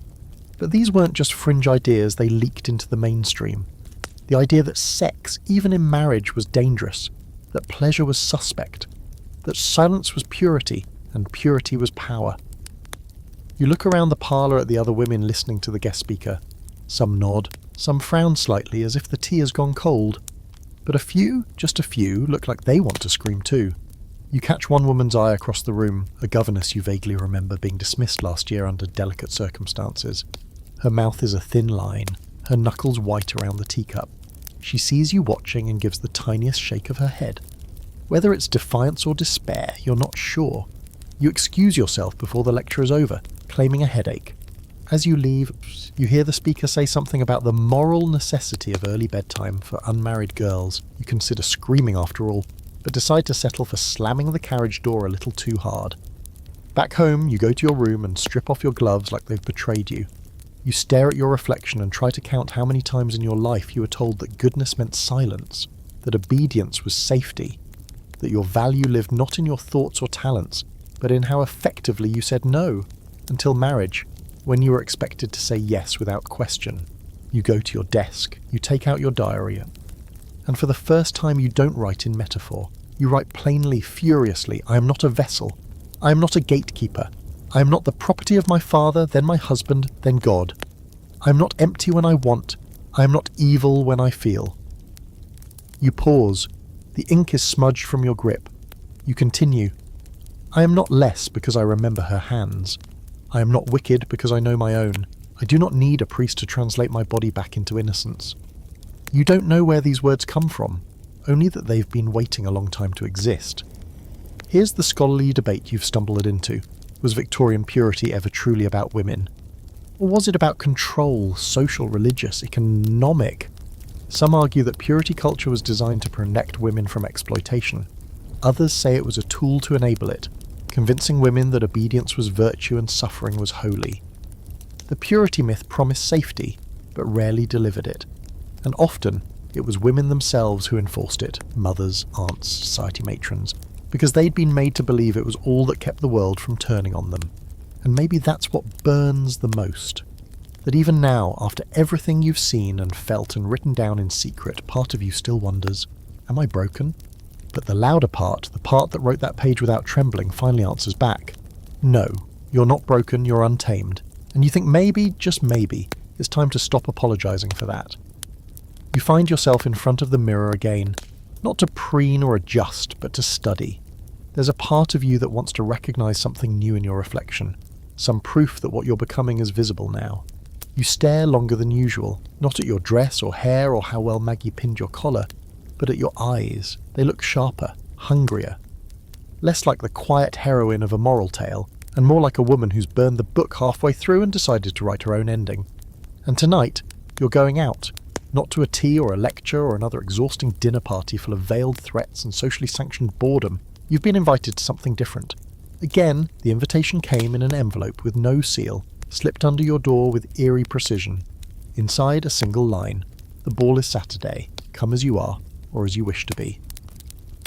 It's signed with a name you've never seen before, just Orlando. And so, of course, you go. The address leads to a townhome in an unfashionable part of the city. The kind of street where gas lamps sputter and laundry lines still crisscross the alleys like spiderwebs. But the door is gleaming, the windows lit. You knock once, it opens without a sound. Inside is not a house, it's a transformation. Candles in coloured glass cast red and violet shadows across marble floors. Curtains of velvet hang from the ceiling like waves. There is no music yet, but the air already feels charged, like something just happened or is about to. And everyone is dressed in ways that make your breath catch. Women in suits, men in corsets. Someone with painted gold eyebrows and a train made of peacock feathers. A person in a bishop's robes holding a riding crop. And there's no hesitation, no laughter, no one pointing finger and fingers. They are simply being. Here's your historical fact. Cross-dressing and gender play had a real, if secret, place in Victorian subcultures. While publicly reviled, sometimes criminalised, there were private events, masquerade balls, and even underground performance spaces where people defied the rigid gender roles of the day. Men wore gowns, women bound their chests and wore moustaches. Sometimes it was for art, sometimes for sex. Sometimes it was just the truth, trying to find a shape to wear for an evening. You don't know where to look first. Every person in the room is a declaration. Not of seduction necessarily, but of defiance, of creativity. You suddenly realise how narrow your own wardrobe is. Not just your closet, but your life. You've spent years trying to perfect woman as it was handed to you. But here, you're seeing people rebuild it from scratch, or leave it behind altogether. And then you spot Orlando. They are tall, dressed in a black suit cut to perfection, with a silk cravat and a red satin waistcoat. Their hair is slicked back, their cheekbones sharp, their smile devastating. They offer you a glass of something amber and fizzy. You came, they say, like they knew you would. You take the glass and nod. I didn't know what to wear. Orlando leans in. That's the first rule. Wear what the world says you can't. Here's your fringe fact. In the 19th century, some women who lived as men, often referred to as female husbands in period texts, were not only tolerated in some communities but accepted if they performed the expected masculine duties, like working and supporting a family. While many such stories ended in scandal once discovered, others simply lived quietly, slipping between the lines of gender roles by sheer willpower. One such figure, James Allen, lived decades as a man, married a woman, worked in the shipyards, and only after death was the biological truth discovered. The newspapers were shocked, but his wife claimed she had always known. Back at the ball, you're taken by the sensation of being unstuck. From your name, your station, your assigned role. You let someone lead you into a dance you don't know the steps to, and for once, it doesn't matter. You sway in time to music that wasn't playing a moment ago, or maybe it always was. The wine in your glass tastes like freedom. And something warmer, more dangerous, the absence of shame. There's a soft stage in the corner, and throughout the night, people step up to perform. Not grand recitals, but intimate offerings. A poem about silk stockings. A song sung in a voice that slips between baritone and alto with heartbreaking ease. A monologue about choosing your own name. And you begin to feel a very specific ache. Not desire, but envy. These people have found something you're still reaching for. A way of existing that isn't performance or rebellion, but simple truth. There's debate, of course, among historians about how to categorize these identities. Were these individuals queer in the way we use the word today?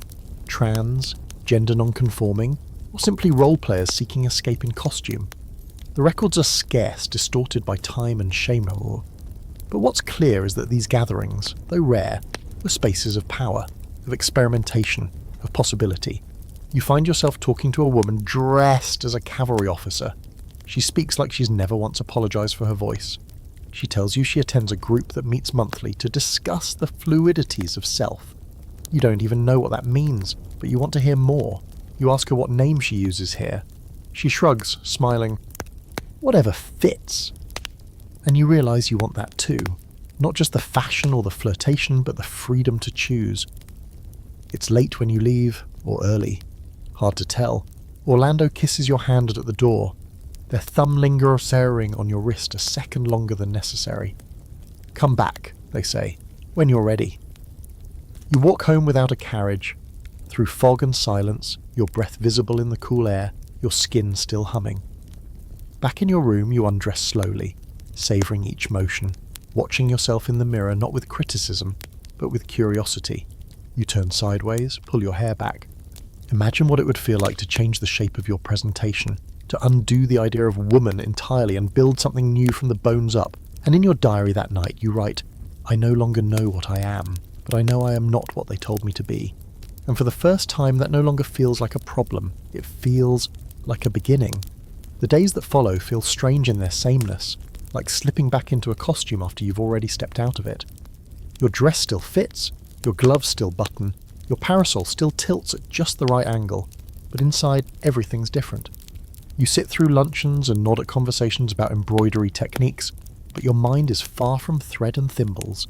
It keeps drifting back to that room of firelight and feathers, of pronouns traded like dance cards, of people choosing their shapes like artists choosing mediums. But more than anything, your thoughts keep circling one unsettling truth. You were never taught any of this. Not just about pleasure or gender or desire, you weren't even taught the basics. Your body was handed to you like an object wrapped in warning labels, with no instruction manual, no map, and certainly no honest conversation. You knew how to set a table for 15. You could recite the Beatitudes and do a perfect needlepoint border. But when it came to your own anatomy, your own needs, your own limits, you were expected to simply figure it out, quietly and preferably never. And now, finally, it hits you for what it is: a theft. Here's your historical fact. Sex education for women in the Victorian era was almost non-existent. Most girls were raised with little to no understanding of their own reproductive systems. The word vagina was rarely spoken, even in medical contexts. Euphemisms abounded down there. The female passage, or simply it. Girls were taught to keep their legs closed, their mouths shut, and their curiosity locked away. They entered marriage with no language for their own desire, and no framework to name abuse if it came wrapped in a wedding ring. Some mothers made clumsy attempts at the talk, often on the night before the wedding, brief, awkward conversations full of vague warnings about duty and pain. One woman wrote in her journal, "My mother told me to lie still and think of lilies. I thought of fire and cried." It's the only line she wrote about her first night as a wife. For boys, the story wasn't much better. Education, when it existed, was fear-based. Pamphlets warning of the dangers of self-pollution, horror stories about venereal disease. The emphasis was on control, not understanding, protection, not partnership. And here's your fringe fact. A book called The Wedding Night, a rare marital manual published privately in the 1860s, circulated among more progressive households, offering scientific advice about intercourse.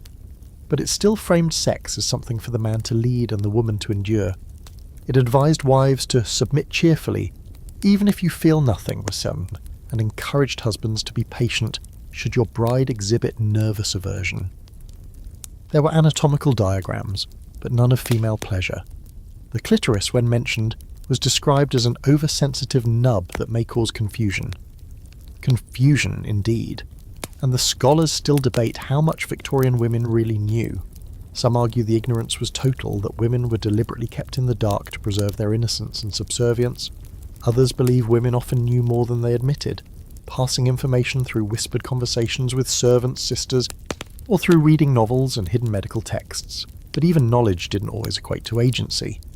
Because when you've been taught that obedience is virtue, even understanding can feel like a betrayal. You sit in your study now, flipping through a medical text you borrowed from your husband's library. It's dense, full of Latin terms and cautionary tales.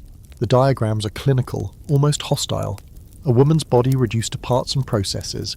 There's no mention of sensation, no acknowledgement of complexity, just a stark anatomical outline like you're nothing more than a diagram in a lab. You close the book. And you realise you don't just want to read about your body, you want to know it. And so alone and in defiance of everything you've been taught, you begin to explore, not in the dark, not in fear, but with the same curiosity you once had for books and languages and plants. You study the way your breath changes when you touch your collarbone. You trace the curves of your thighs like they're pages in a book that was banned from your childhood. You begin to understand not just what feels good, but what feels true. You even begin to ask questions out loud, subtle at first. At tea, you ask a widow friend what the marital bed was like for her. She laughs and says, "Like lying under a cow that occasionally moved." But her eyes sharpen just slightly. "Why do you ask?" she adds. And for a moment you both sit there, very still, like you've just uncovered something sacred. You write again that night, this time not in code but clarity. I was taught obedience before understanding, silence before consent. I was handed a body but never taught its language. I am learning now, word by word, breath by breath, and I will not apologise for how fluently I intend to speak it. There is a thrill in this education of your own making, your own pacing, your own vocabulary. No priests, no physicians, no permission, just you asking your body to finally trust you. And slowly it does. The next letter arrives with no name, just like the others. It's tucked discreetly inside a stack of petitions delivered from the charity board. Clever. You unfold the parchment slowly, the handwriting slanted and elegant, but different this time. Sharper. Bolder. They say we're saving them, but from what? And for whose benefit? You know exactly what she means. Every Tuesday afternoon you attend a meeting of the Moral Reform Society, where women in dove-grey dresses sip tea and debate how best to rescue the fallen. The mission is always the same. Take poor lost girls, prostitutes, shopgirls, unwed mothers, and restore them. Which really means scrub them clean of their pasts, teach them to knit or sew, and send them off to a life of meek labour in someone else's kitchen. It's charity dressed up as salvation. Kindness pinned to control like a corsage. And you've started to see the rot beneath the roses. The more you observe, the clearer it becomes. This reform work isn't really about saving anyone. It's about power. These women, these pure married, moneyed women, are the self-appointed gatekeepers of moral redemption. They fund asylums, they create workhouses, they sign papers that determine whether a girl lives in a halfway home or gets locked in an institution, and they do it all with the same dainty smile they offer at garden parties. Here's your historical fact. Victorian rescue institutions for women were often as oppressive as the streets they claimed to save them from. Girls taken in by these charities, many of whom had been sexually abused, abandoned, or merely caught walking alone after dark, were subject to harsh discipline. They were expected to repent publicly, take new Christian names, and perform menial labour to prove their worth. In some cases, their letters were censored, their movements restricted, and their identities erased altogether. The idea of redemption was less about healing and more about erasure. These girls weren't offered futures.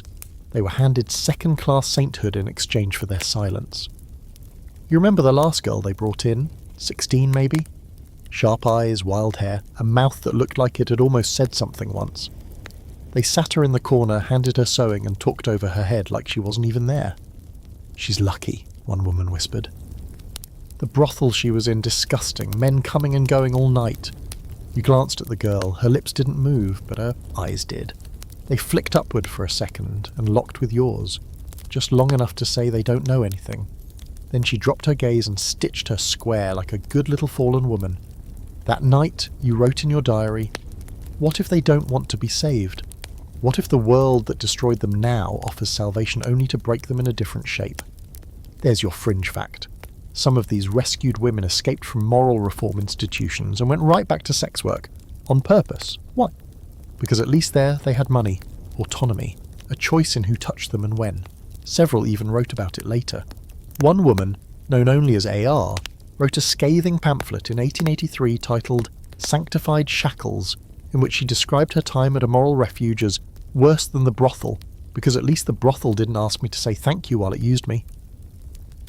The scholars still argue about these reform groups. Were they cruel or simply naive? Did they help more than they harmed? Some point to the good: education, shelter, clean clothes. Others say the cost of that kindness was submission. The women were offered safety, but only if they became someone else entirely.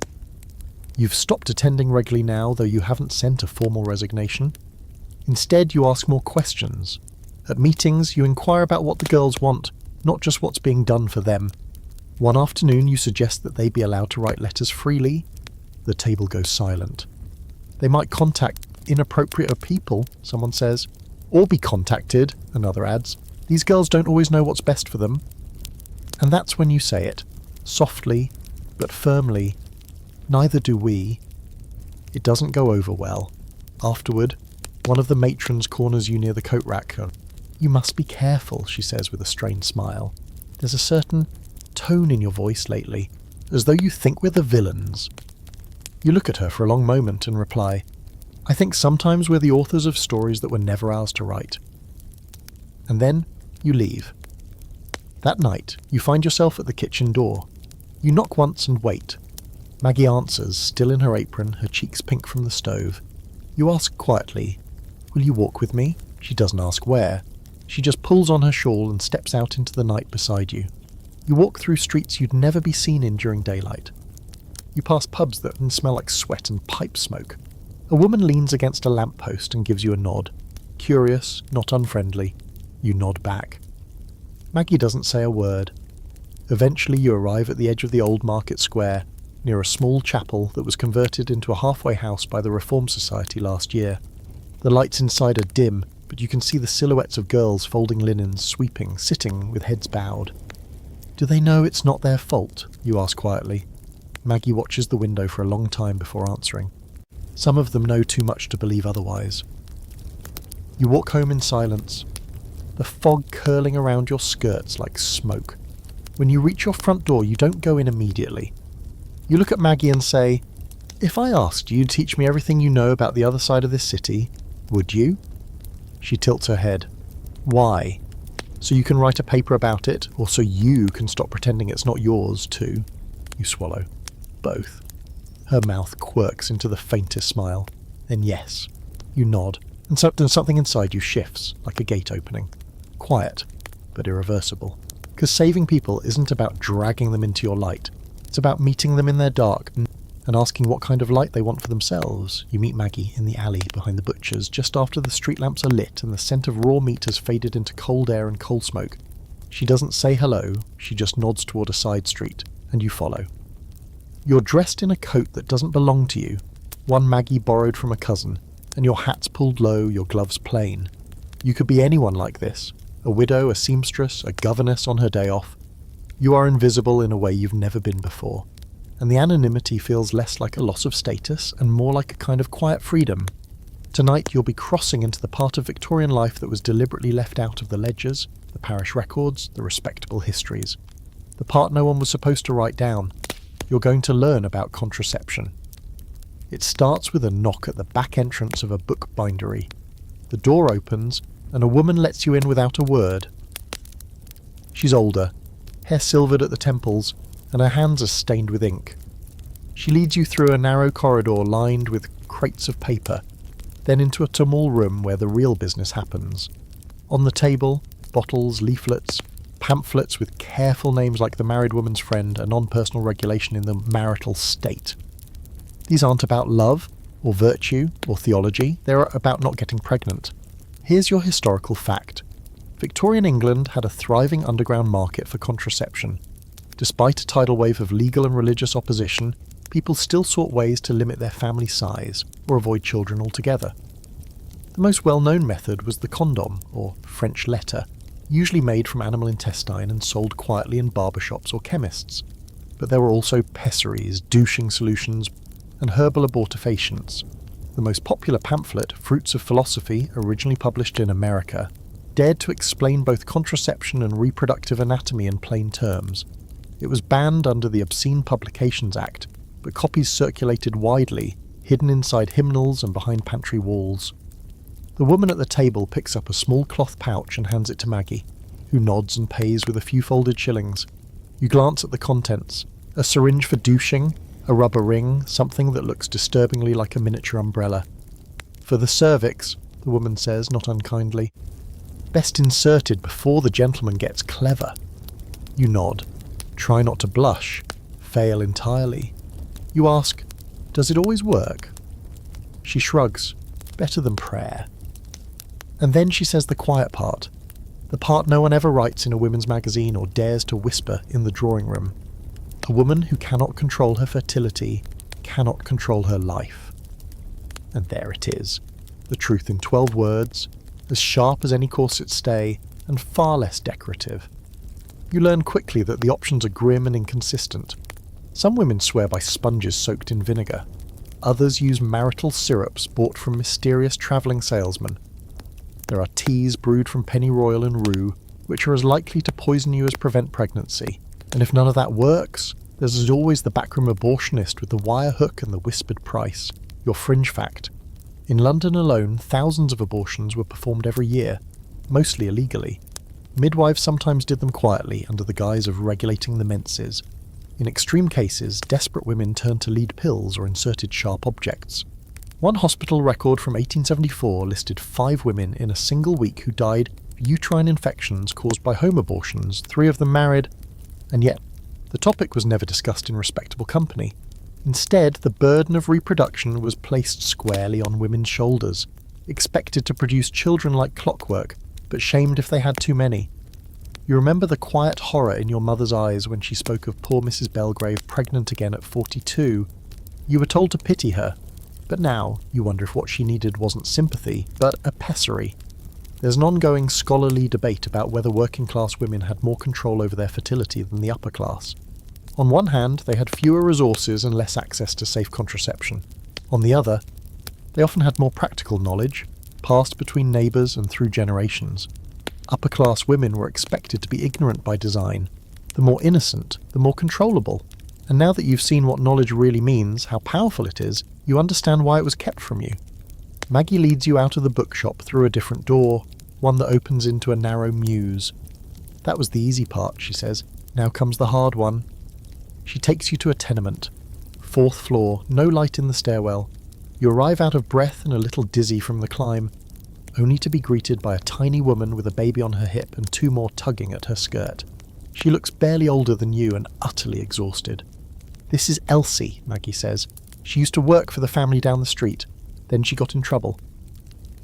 You don't need to ask what kind of trouble. Elsie smiles at you, not shy, not angry, just tired. "You're one of the ladies, aren't you? The ones with the gloves?" You nod, unsure whether to be ashamed. "I'm glad you came," she says. "Maybe if more of you came earlier, there would be less of me now." You stay for an hour. Listen more than you speak. Hear how her former employer's son used her kindness as invitation. How her dismissal came the moment she began to show. No charity took her, no church stood by her. She had the child in a midwife's closet and now survives on scraps and luck. As you leave, she presses your hand once, hard. "Don't forget me," she says. "They always forget us after the stories get too sad." You don't promise. You just go home and open your diary and write until your hand cramps. They call it morality, but it's a muzzle. They call it protection, but it's a blindfold. The truth is this: we are punished for being fertile, and we are punished again for trying not to be. You tuck the contraceptive pouch in the bottom of your drawer, beside your letters and the book you should have burned long ago, and you sleep with your hand on your belly, not in fear, but in rage, because knowledge was never the sin. Withholding it was. It starts with an invitation, inked on thick cream card embossed with golden edges, and the smell of roses so heavy you sneeze when you open it. You're not surprised to be summoned. It's the funeral of someone important, and funerals, you've learned, are where the living do most of their talking. The name on the card is Lady Theodora Ashcombe. A duchess, a philanthropist, a wife of 30 years and a mother of 6, 3 living, 3 buried so quietly that even her most admiring biographers mention them only as footnotes. Her portrait still hangs in the National Gallery. Pale shoulders, dark eyes, a mouth that never smiled in oils. She was everything a Victorian woman was meant to be, silent, graceful, productive, and now she's gone. You attend out of obligation, your husband knew the family, but you stay for something else, something you didn't expect, because when you arrive, dressed in appropriate black and restraint, and file into the velvet-lined chapel beside other silent wives, you see something that doesn't make sense. You see the way the other women are crying, not softly, not decorously. They are mourning. And not because Lady Ashcombe was kind or generous or beloved. She wasn't. She was the kind of woman who hosted banquets where no one dared speak above a whisper, who had once dismissed a maid for wearing perfume. She was the model of Victorian womanhood, immaculate, cold, unshakable. So why are these women weeping like they've lost their sister? Then the eulogy begins, and that's when you learn about the cult of the dead wife. Here's your historical fact. In Victorian England, the image of the ideal woman was often created after she died. The dead wife, pure, virginal, obedient, became a cultural icon. Obituaries spoke not just of the deceased's virtues, but of her silence, her meekness, her absence of desire. The perfect woman, it seemed, was the one who had stopped asking for anything, especially after she stopped breathing. There are countless letters from widowers praising their late wives for being without complaint and untainted by worldly passion. Monuments were commissioned, Poems were written, locks of hair were preserved in brooches, and portraits were painted not of the woman as she was, but as she should have been, youthful, quiet, frozen forever in the moment before she ever said no. Some men became obsessed. They built mausoleums. They kept rooms exactly as their wives had left them. They refused to remarry, not out of loyalty, but because the idea of a living, breathing woman simply couldn't compare to the silent perfection of a dead one. It was romantic, they said, devotion beyond the grave, but you start to wonder if it wasn't just devotion to her, it was devotion to a woman who could no longer challenge them. You look around the pews, most of the men sit dry-eyed, dignified, but the women, the wives, cry like something in them has broken open. You recognise that grief, not for Theodora Ashcombe herself, but for the lives they've lived trying to become her. Later, at the reception, you slip into a drawing room to escape the whispered condolences and oversweetened sherry. It's quieter here. The curtains are heavy, the wallpaper dark, and then you see her, Lady Ashcombe. Not in person, obviously, but in a painting. A second one, not the oil that hangs in the gallery, but a more private portrait, less idealised, older, her face fuller, her hair streaked with silver, and her expression, well, that's the surprise. She looks furious. You step closer. It's subtle, but it's there. The tightness around the eyes, the line of the mouth. You can almost hear her saying, "Get out. This room is mine." And suddenly you don't feel so sorry for her. You feel seen by her. You remember the diary entry you once read, scribbled in the margins of a church programme, that said, "He loves me most when I'm not there. I think he is waiting for me to die so he can remember me fondly." And you realise something deeply unsettling. Death, for many Victorian women, was the only form of liberation that society truly praised. Not personal growth, not pleasure, not defiance, but absence. You could be inconvenient while alive, but the moment you died, your memory would be rewritten into obedience. Your fringe fact. In the height of the Victorian mourning craze, there were post-mortem photography studios where families had their dead wives posed as if sleeping, sometimes seated at pianos, sometimes holding books they had never read. These images were displayed on mantels, sent to relatives, even locked in pendants worn close to the heart. Some husbands claimed their wives were more beautiful than ever, and for a chilling number of men the dead wife became the fantasy, unchanging, eternal, quiet. Back at home you find yourself watching your husband, not suspiciously, just curiously. How often has he praised you for being calm, for being reasonable, for not raising your voice or questioning his schedule? You think about what he would say at your funeral. "She never troubled me." Would he even know if you were troubled? Would he care? You write again that night, "I refuse to be remembered for my silence. I refuse to be praised only when I'm no longer present to correct the narrative. I will not be a painting in a hallway. I will not be loved only once I stop breathing." There's an open debate among historians now about how much of this dead wife worship was genuine grief and how much was cultural performance. Were these men really mourning, or just indulging in a kind of sentimental control that had finally reached its perfect form? A woman who could be adored without needing anything in return. You think of Theodora Ashcombe again, of that second portrait, of the crack in her composure, immortalised by an artist who maybe, just maybe, saw something no one else dared acknowledge. You wonder if she ever wrote anything down. You hope she did. You hope there's a diary somewhere, hidden beneath the floorboards, where she finally got the last word. You start to notice patterns, not just in the people around you, how they speak, how they lower their voices when discussing someone else's scandal, how they flinch when certain names are mentioned, but in the way bodies move through the world. Which ones are protected? Which ones are watched? Which are punished just for existing in the wrong place, at the wrong time, with the wrong blood? You see it on the street, in the way a well-dressed gentleman can shout at a girl for brushing his coat, and she has to apologise.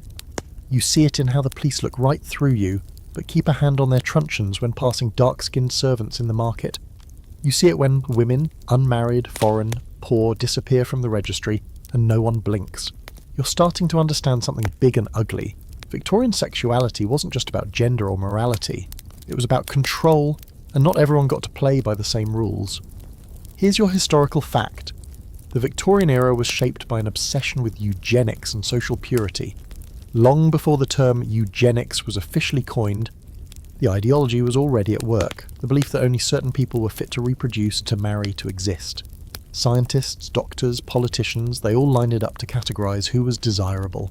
The right class, the right complexion, the right skull shape. And conveniently they decided that most of the people in power, white, wealthy men, were the most evolved. It wasn't just pseudoscience, it was law. There were poor laws designed to keep destitute families from having children, often breaking them up entirely. Workhouses that forced single mothers into forced labour, reform societies that promised help but delivered sterilisation, quietly. So out of course and often without consent. You find an article in one of your husband's journals one afternoon, The Degeneration of the Lower Classes, and nearly drop your teacup reading it. It describes in clinical tones how overbreeding among the poor and mentally ill is a threat to the empire's moral foundation.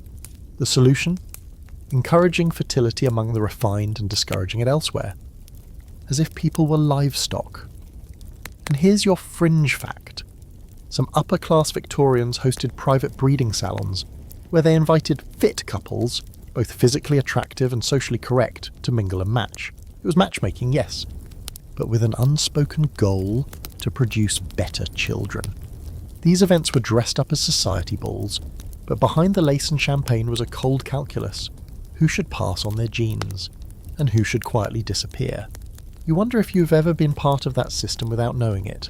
You think about your marriage, your wedding night, the urgency your mother placed on producing a son, how people congratulated your husband when you became pregnant, but no one asked how you felt about your body stretching and aching and bleeding for weeks after the birth. And then you think of the women who never got that far, not because they didn't want children, but because someone else decided they weren't fit for it. There's a debate among scholars now about how many women were sterilised without consent during this period. The numbers are murky, the records vague or missing. Many procedures were cloaked under the guise of hysterectomy for medical necessity. Others were done in workhouses where no one would ever think to ask the patient's permission, especially if she was poor, or mad, or foreign, or all three. You begin to understand the depth of the lie you were raised on. They told you motherhood was sacred, that it was the highest calling of a woman, but they only told some women that. Others were warned not to breed, told their children would be burdens on the state, called immoral for wanting what you were told was your duty. It wasn't about motherhood, it was about whose motherhood mattered, and whose did not. You walk through the park one afternoon, passing families with nurses and prams, and you can't help but wonder how many of these women chose this life. How many of them were told they were born to serve the empire, by raising sons who would inherit power? How many were praised for their fertility only because their husbands had the right last name? And how many others, maids, factory girls, midwives, lived in fear of pregnancy not because of shame, but because pregnancy meant punishment, dismissal, poverty, even death? You pass a statue of Queen Victoria herself, stone-faced and draped in imperial robes, her expression both maternal and severe. People forget how many children she had, 9, and how she wrote, after each, about how much she hated childbirth, how she raged against the pain, the blood, the way it broke her. She called the whole ordeal more like a death than a birth. She adored her husband, but the experience of producing heirs left her shaken. You wonder if anyone would have dared call her unfit to be a mother. Of course not. She was the queen. But if she'd been born in a workhouse, if she'd been a scullery maid, would anyone have let her survive pregnancy at all? That night, you sit at your desk and write with shaking hands. They told me to be fruitful, but only if I was the right kind of tree, if my leaves were pale, if my roots were noble, if my fruit looked like them. They do not want a forest, they want a garden they can fence. You close your journal and stare at the window where your reflection hovers ghost-like against the glass. You think about the child you lost, the one no one talks about anymore, the one you buried without a name because girls like you aren't supposed to mourn too loudly. You loved that child. You weren't ready, but you loved her. And you realise that even your own motherhood, granted, praised, publicly honoured, still doesn't belong to you. Not fully, not freely. It's all wrapped in conditions, expectations, rules you never got to write. But tonight, with the ink still wet on your page and your breath fogging the glass, you vow something small but fierce. My daughter, if I ever have another, will belong to no one. You're dreaming again. Fog-choked streets, carriage wheels spinning in the dark, voices you almost recognise calling out from behind curtains. Only this time the voice calling your name is not your husband's or Maggie's or anyone from the drawing rooms you drift through by day. It's accented, low, warm and sharp at once. A language you don't quite know, but you understand it anyway. You wake with your heart hammering, your thighs pressed together, your mouth half open as if answering someone who never touched you but knew you anyway. And all day, the dream clings to you, not like a ghost but like a scent, spiced, earthy, unexpected. It started after your last visit to the colonial exhibition. You went because your cousin insisted. An educational opportunity, she'd said brightly. Quite the spectacle. And it was. Long halls lined with displays from India, Africa, the Caribbean. Trinkets, textiles, strange instruments and native art all arranged like you were strolling through the souvenir shelf of an empire. People gawked. Children pointed. And in one glass case a sign simply read, "Marriage Rituals of the Lesser Nations." You'd stared at it too long. At the woven fabric, the carved fertility figurines, the photos of women dressed in fabrics that dared to celebrate their bodies instead of smothering them. And beside the glass case, two men in uniform had laughed. Savages, of course. So one of them nudged the other and said, "Imagine marrying that," and something in you for the first time wanted to spit. Here's your historical fact. Victorian imperialism was deeply sexualized. The British Empire wasn't just a military and political machine, it was a cultural one, and it often treated colonized people as objects of fascination, revulsion, and erotic fantasy. Exoticism was the unspoken undercurrent of conquest. White men wrote entire journals about the temptations of native women, painting them as either hypersexual deviants or innocent children needing control. Meanwhile, colonized men were portrayed as dangerous, too virile, too aggressive, beasts in human form. The British upper class brought back more than tea and silk. They brought back ideas, fetishes, fantasies, and they dressed it all up in anthropology. You'd been warned about those sorts growing up, warned not to trust them, not to let them get too close. The caution always came with half sentences and tight smiles. They're different. They don't have our sensibilities. But what no one warned you about, what they never mentioned, was what might happen if you began to question not them, but the people giving the warnings. You remember your governess once describing a Jamaican servant as too proud, as though confidence itself were criminal when worn on brown skin. He had only spoken once, you recall, correcting her pronunciation of a word in his language, and he was dismissed the next day. You think of him now, and wonder who taught you to be afraid of people who did nothing but survive the systems your family praised. Here's your fringe fact. In the 19th century, colonial soldiers and labourers were sometimes brought back to England, exhibited in human zoos or made to work in the homes of the wealthy. Some were employed as valets, coachmen or attendants, given a fine livery but forbidden to speak freely. Some were objects of fascination, spoken of like pets. Some became lovers, and many were discarded quietly when the novelty wore off. Their presence disrupted the fiction of English purity, the idea that moral superiority was tied to skin colour, to lineage, to etiquette. Their bodies were both desired and despised, wanted in bed but never at the dinner table. You meet someone now, not in a scandalous way, not yet, just a chance encounter at a lecture on Eastern literature, of all things. He is polite, reserved, but his accent betrays his heritage.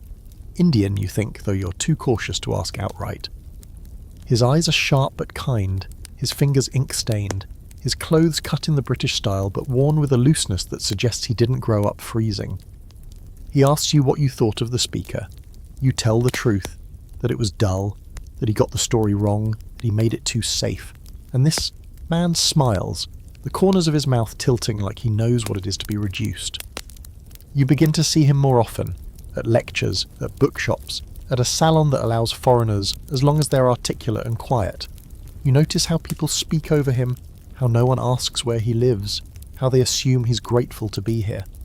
One night you catch him watching you, not lecherously, not like the men at the brothel parlours or masked balls, just watching, seeing. It's jarring and intoxicating to be looked at not as a prize or a problem, but as a person. He asks what you write in your notebook. You say, "Truths I wasn't meant to notice." He replies, "Then you're finally looking in the right direction." There's an open debate, of course, about relationships between colonizers and colonized subjects.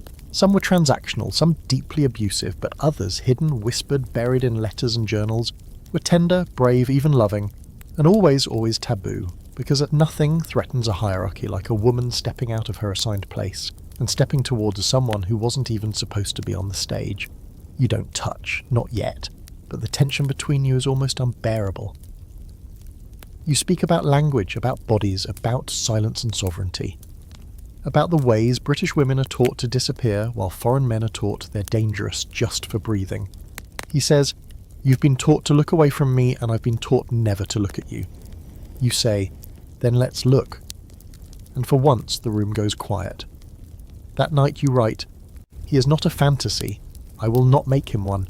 He is not danger, he is not delight. He is a mirror. And for the first time I am willing to see myself in one that wasn't made for me." You tuck the page into your journal knowing full well it could ruin you. But some risks are worth taking, especially the ones that teach you how small your world really was. You didn't expect to miss him. Not in that aching, unspeakable way that creeps up when you're mid-sentence, mid-dinner, mid-breath. You tell yourself it's just intellectual connection, that you only enjoyed the conversation, the novelty of not being underestimated, but you know better. It's desire, raw and inconvenient, and dangerous. He left London for Oxford, a lecture series.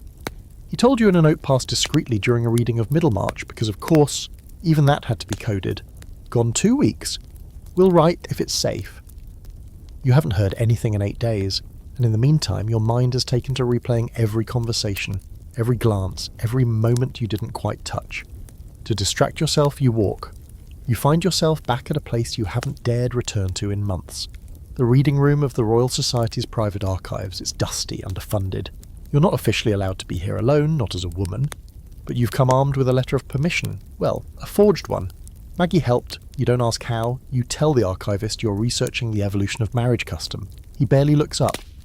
You're not really here for customs. You're here for records, specifically medical ones, the hidden ones, the case files of women diagnosed with moral insanity, or, as it was more commonly known, nymphomania. Here's your historical fact. In Victorian medicine, nymphomania was a real diagnosis, assigned to women who displayed sexual desire considered excessive or inappropriate. That could mean anything from infidelity to masturbation to simply wanting sex more often than their husbands did.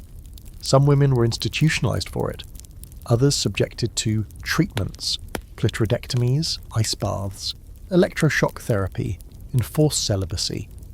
One file describes a woman who sought out the company of lower men. Another had difficulty suppressing thoughts of marital excitement. A third repeatedly asked questions about anatomy, cause for concern. You blink. That last one could have been you. And here's the fringe fact, tucked into a footnote of one medical journal. A physician in 1869 recorded a curative case in which he married his patient, who was deemed hysterical for unladylike interest in matters of the flesh. He claimed she recovered fully after bearing him 2 children. One thought to ask if she agreed with the treatment. There's another file. This one is thin. Handwritten in faded ink. A woman's name, Anastasia Rowe. Date of admittance, 1878. Admitted for incorrigible sensuality. Notes mention her as the maid dismissed from a manor house after a rumoured affair with another female servant. She was described as unapologetic, resistant to prayer, sere, and, this part you reread 3 times, appeared to enjoy her condition. She was transferred to a private asylum 6 months later, her record of release. You sit there in the silence, your gloved fingers trembling over a life erased, and you realise this isn't history, it's a warning. The debate among modern scholars is ongoing. Were these diagnoses the result of medical ignorance, or something more sinister, a way to eliminate inconvenient women, to pathologise desire itself? Either way, the effect was the same. If you wanted too much, you were mad. If you refused to want it at all, you were frigid. And if you wanted something the wrong way, wrong gender, wrong position, wrong power dynamic, you weren't just sinful, you were diseased. You walk home differently that day. Slower. Heavy with names and notes and the dull realisation that your body has always been a site of someone else's hypothesis. And yet, when you climb the stairs to your room, there's an envelope on your pillow. No wax seal, just your name handwritten. You open it with numb fingers. Inside, one line. I saw a woman today with your walk. It hurt. Below it, his initial. You sit down hard on the edge of the bed, and then you cry. Not out of heartbreak, but out of recognition. Because for the first time someone has noticed the part of you you've always tried to hide. The way your hips shift when you don't correct yourself. The sway that's half instinct, half apology.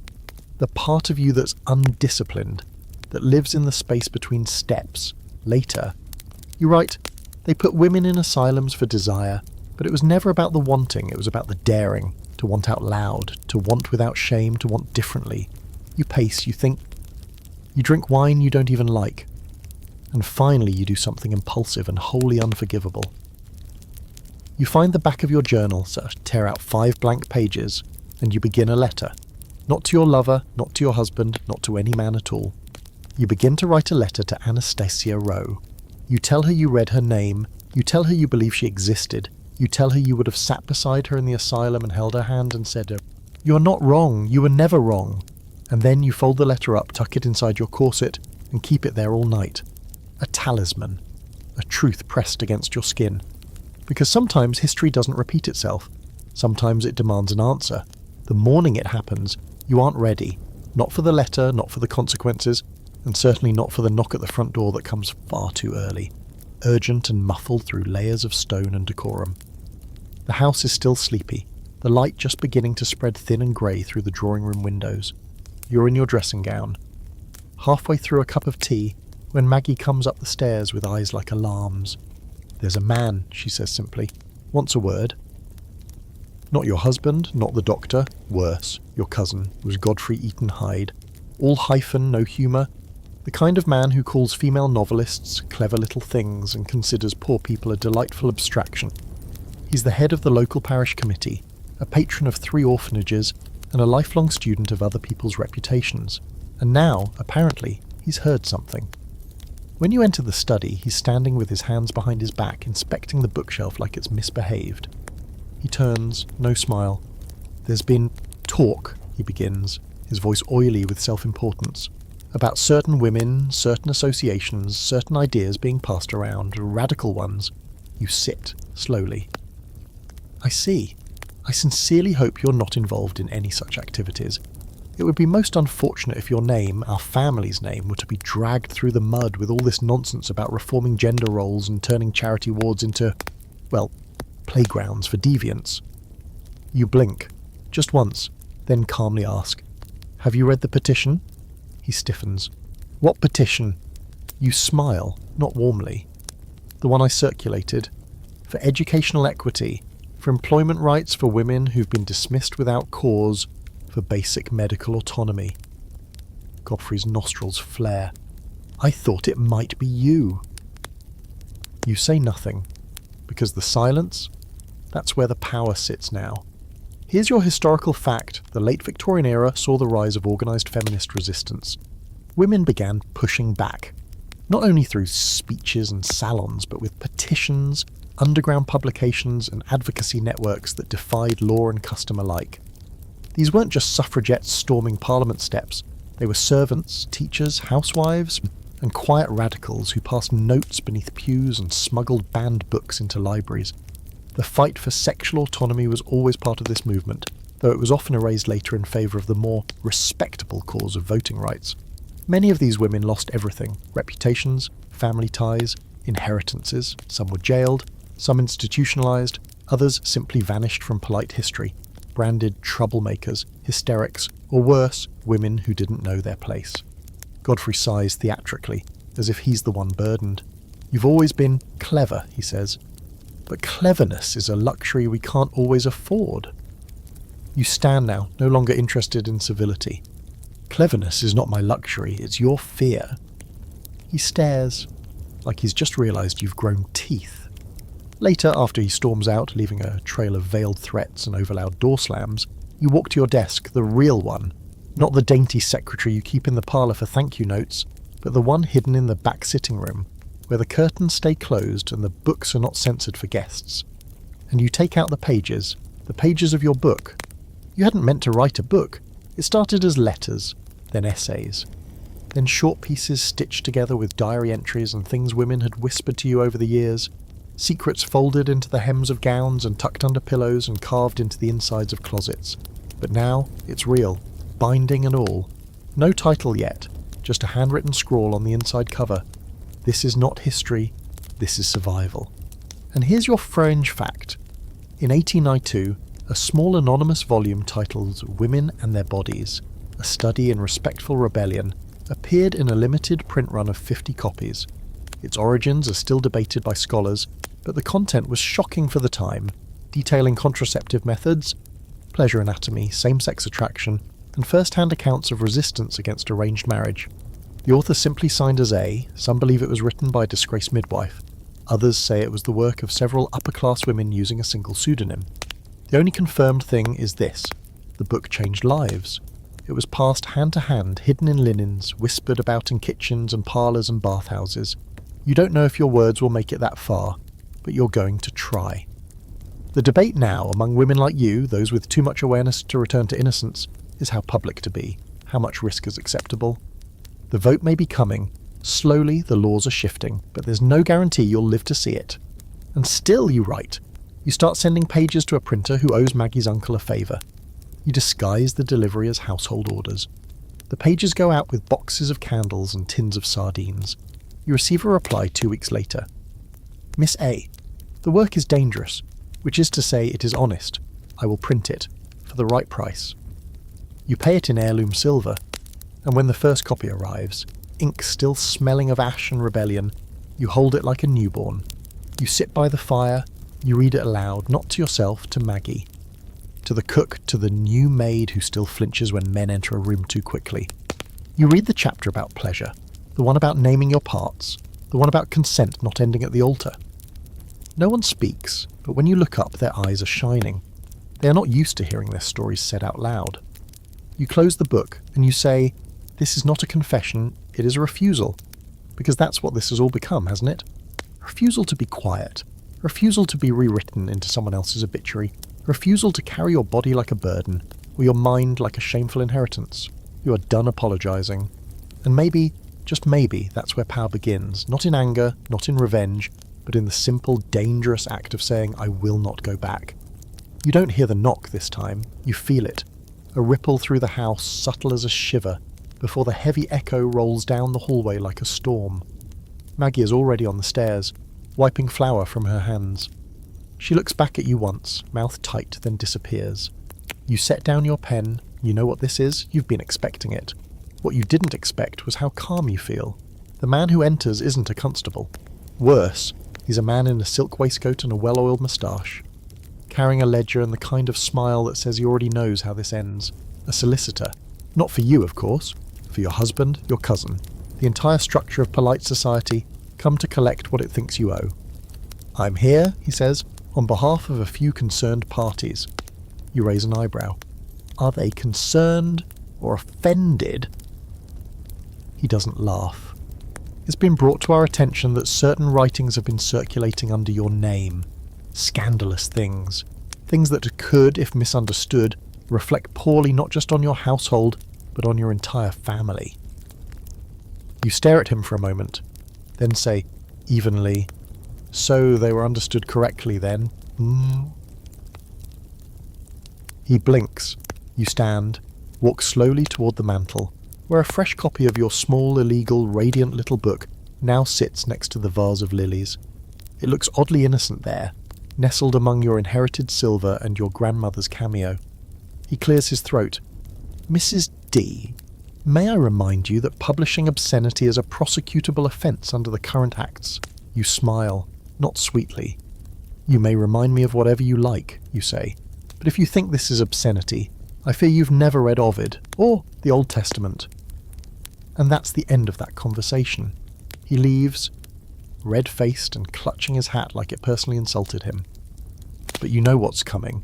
The real war isn't legal, it's social. The letters begin to arrive by that evening. Regrets, withdrawals of invitations, subscriptions cancelled. One reads, "We fear your views have become incompatible with your station." Another simply says, "I hope God has not turned his face from you." You laugh so hard you cry, because God, if he's real, probably left this party long ago. Here's your historical fact. Obscene publication laws in Victorian England were intentionally vague, often used as a tool to silence dissent rather than protect morality. Works by women, especially those about sex, autonomy, or same-sex desire, were especially vulnerable. The 1857 Obscene Publications Act made it possible to seize and destroy books without trial. But enforcement was selective. Political pamphlets from radicals, medical advice from women doctors, even novels with too much sensual suggestion, any of it could be banned. And if you were a woman, you didn't even need to publish anything. Sometimes being rumoured to have written something was enough to cost you everything. But here's your fringe fact. Some women found ways around it. They published anonymously. They printed abroad and smuggled copies in under the guise of religious texts. A few even used male pseudonyms, posing as progressive doctors or foreign philosophers. One woman posed as a widowed reverend from Nova Scotia and published over a dozen treatises on marital technique before anyone caught on. She disappeared before they could arrest her. No one knows what happened to her, but her books kept circulating for decades. You aren't planning to disappear. In fact, you go further. You host a reading, yes, a public one, in your own parlour. You tell no men, you invite no ladies of perfect virtue, just the ones who are tired of pretending. You read from the chapter on consent, the chapter on sensuality without shame. You read a passage where you describe, without metaphor, without apology, what it feels like to want someone. How that want is not sin, but evidence of life. You read with a steady voice and a racing heart, and when you finish, there is no applause, just silence. Until a widow near the back says, "I thought I was the only one." And then the room begins to shift. Not erupt, just soften, as if a wall has been lowered a few inches. Women begin to speak, slowly, carefully. Confessions folded into questions. Someone mentions a child born from assault. Someone else speaks of touching herself in secret since she was 12. Another weeps, admitting she hasn't enjoyed sex with her husband in 20 years and thought it meant she was broken. You pour more tea. You let the fire burn low. And in that dim, flickering room, you realise something. This is a revolution. Not the kind with banners, but the kind that grows in whispers, in ink, in heat, in shared stories that refuse to be erased. The scholarly debate now, the one that stretches even into modern academia, is how to measure the true impact of these secret histories. These anonymous books, these parlour readings, these letters passed between hands like contraband, did they change the law? Rarely. Did they change society? Eventually. But most importantly, they changed women. They offered a mirror, a vocabulary, a reason to believe that the world could be rewritten. And now, here you are, one of the rewriters. It's not safety you've chosen. It's truth, and that will never be safe, but it will matter. Later that night, you stand by the window. The city is quiet, fog rolling in. Somewhere, someone is being punished for telling the truth. Somewhere else, someone is kissing another woman for the first time and realising they don't want to die. And somewhere, perhaps far from London, he is reading your book. You hope he knows. You wrote it for everyone they told to sit still and stay silent. You go to bed not afraid, but very, very awake. The house is quiet now, no visitors, no sermons, no sudden knocks. Just the low hush of the city outside, muffled by thick curtains and an open window cracked just enough to let in the breath of the night. You lie on your bed with your hair unpinned, your corset forgotten on the chair, and your fingers still stained faintly with ink. You can hear the slow tick of the mantel clock. That old familiar rhythm, time passing like a question you've finally begun to answer. You aren't the same woman who once sat politely at a sewing circle, nodding at whispered warnings about the dangers of appetite. You're not the same girl who flinched at her own reflection. Too afraid of what it might reveal, you've read too much, touched too much, felt too much to go back to playing obedient. The world hasn't changed overnight, but you have. The morning after your reading, 3 more women came by. One brought a letter she said was from a friend who can't be seen. Another offered to donate toward printing more copies of your book. The third simply placed her hand over yours and said, "Don't stop." You didn't even know her name. You begin to see it now, the slow creep of shift. Not revolution by firelight, but the way stories pass from mouth to mouth, hand to hand, tucked into aprons and hidden behind recipe cards. A groundswell of knowing. That's how it begins. One woman at a time. And as for you, well, your book is spreading. Not fast, not safely, but steadily. You've even heard rumour that someone read a passage aloud at a student salon in Oxford. You imagine Miss Sanunhim there, watching, listening, maybe even smiling. Your husband has not mentioned the book, not once. But he has started staying out later. You let him. You don't fear his silence anymore.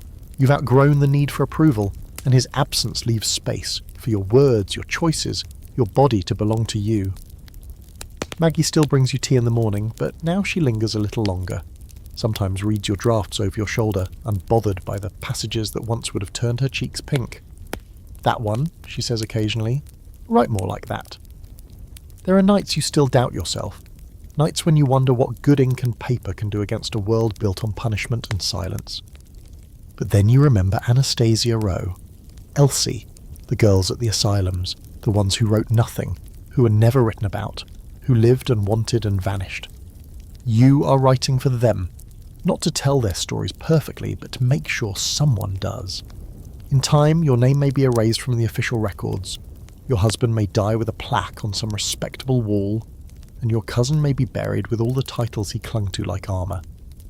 But your words will live, passed in secret, read under blankets, quoted by women who may never know your face but feel your defiance in the rhythm of your sentences. One day someone will say, "She wrote the thing that made me believe I wasn't broken," and that will be enough. So now, at the edge of sleep, you place your book on the bedside table. You pull the blankets over your knees, you turn toward the open window and let the cool air trace your bare shoulder.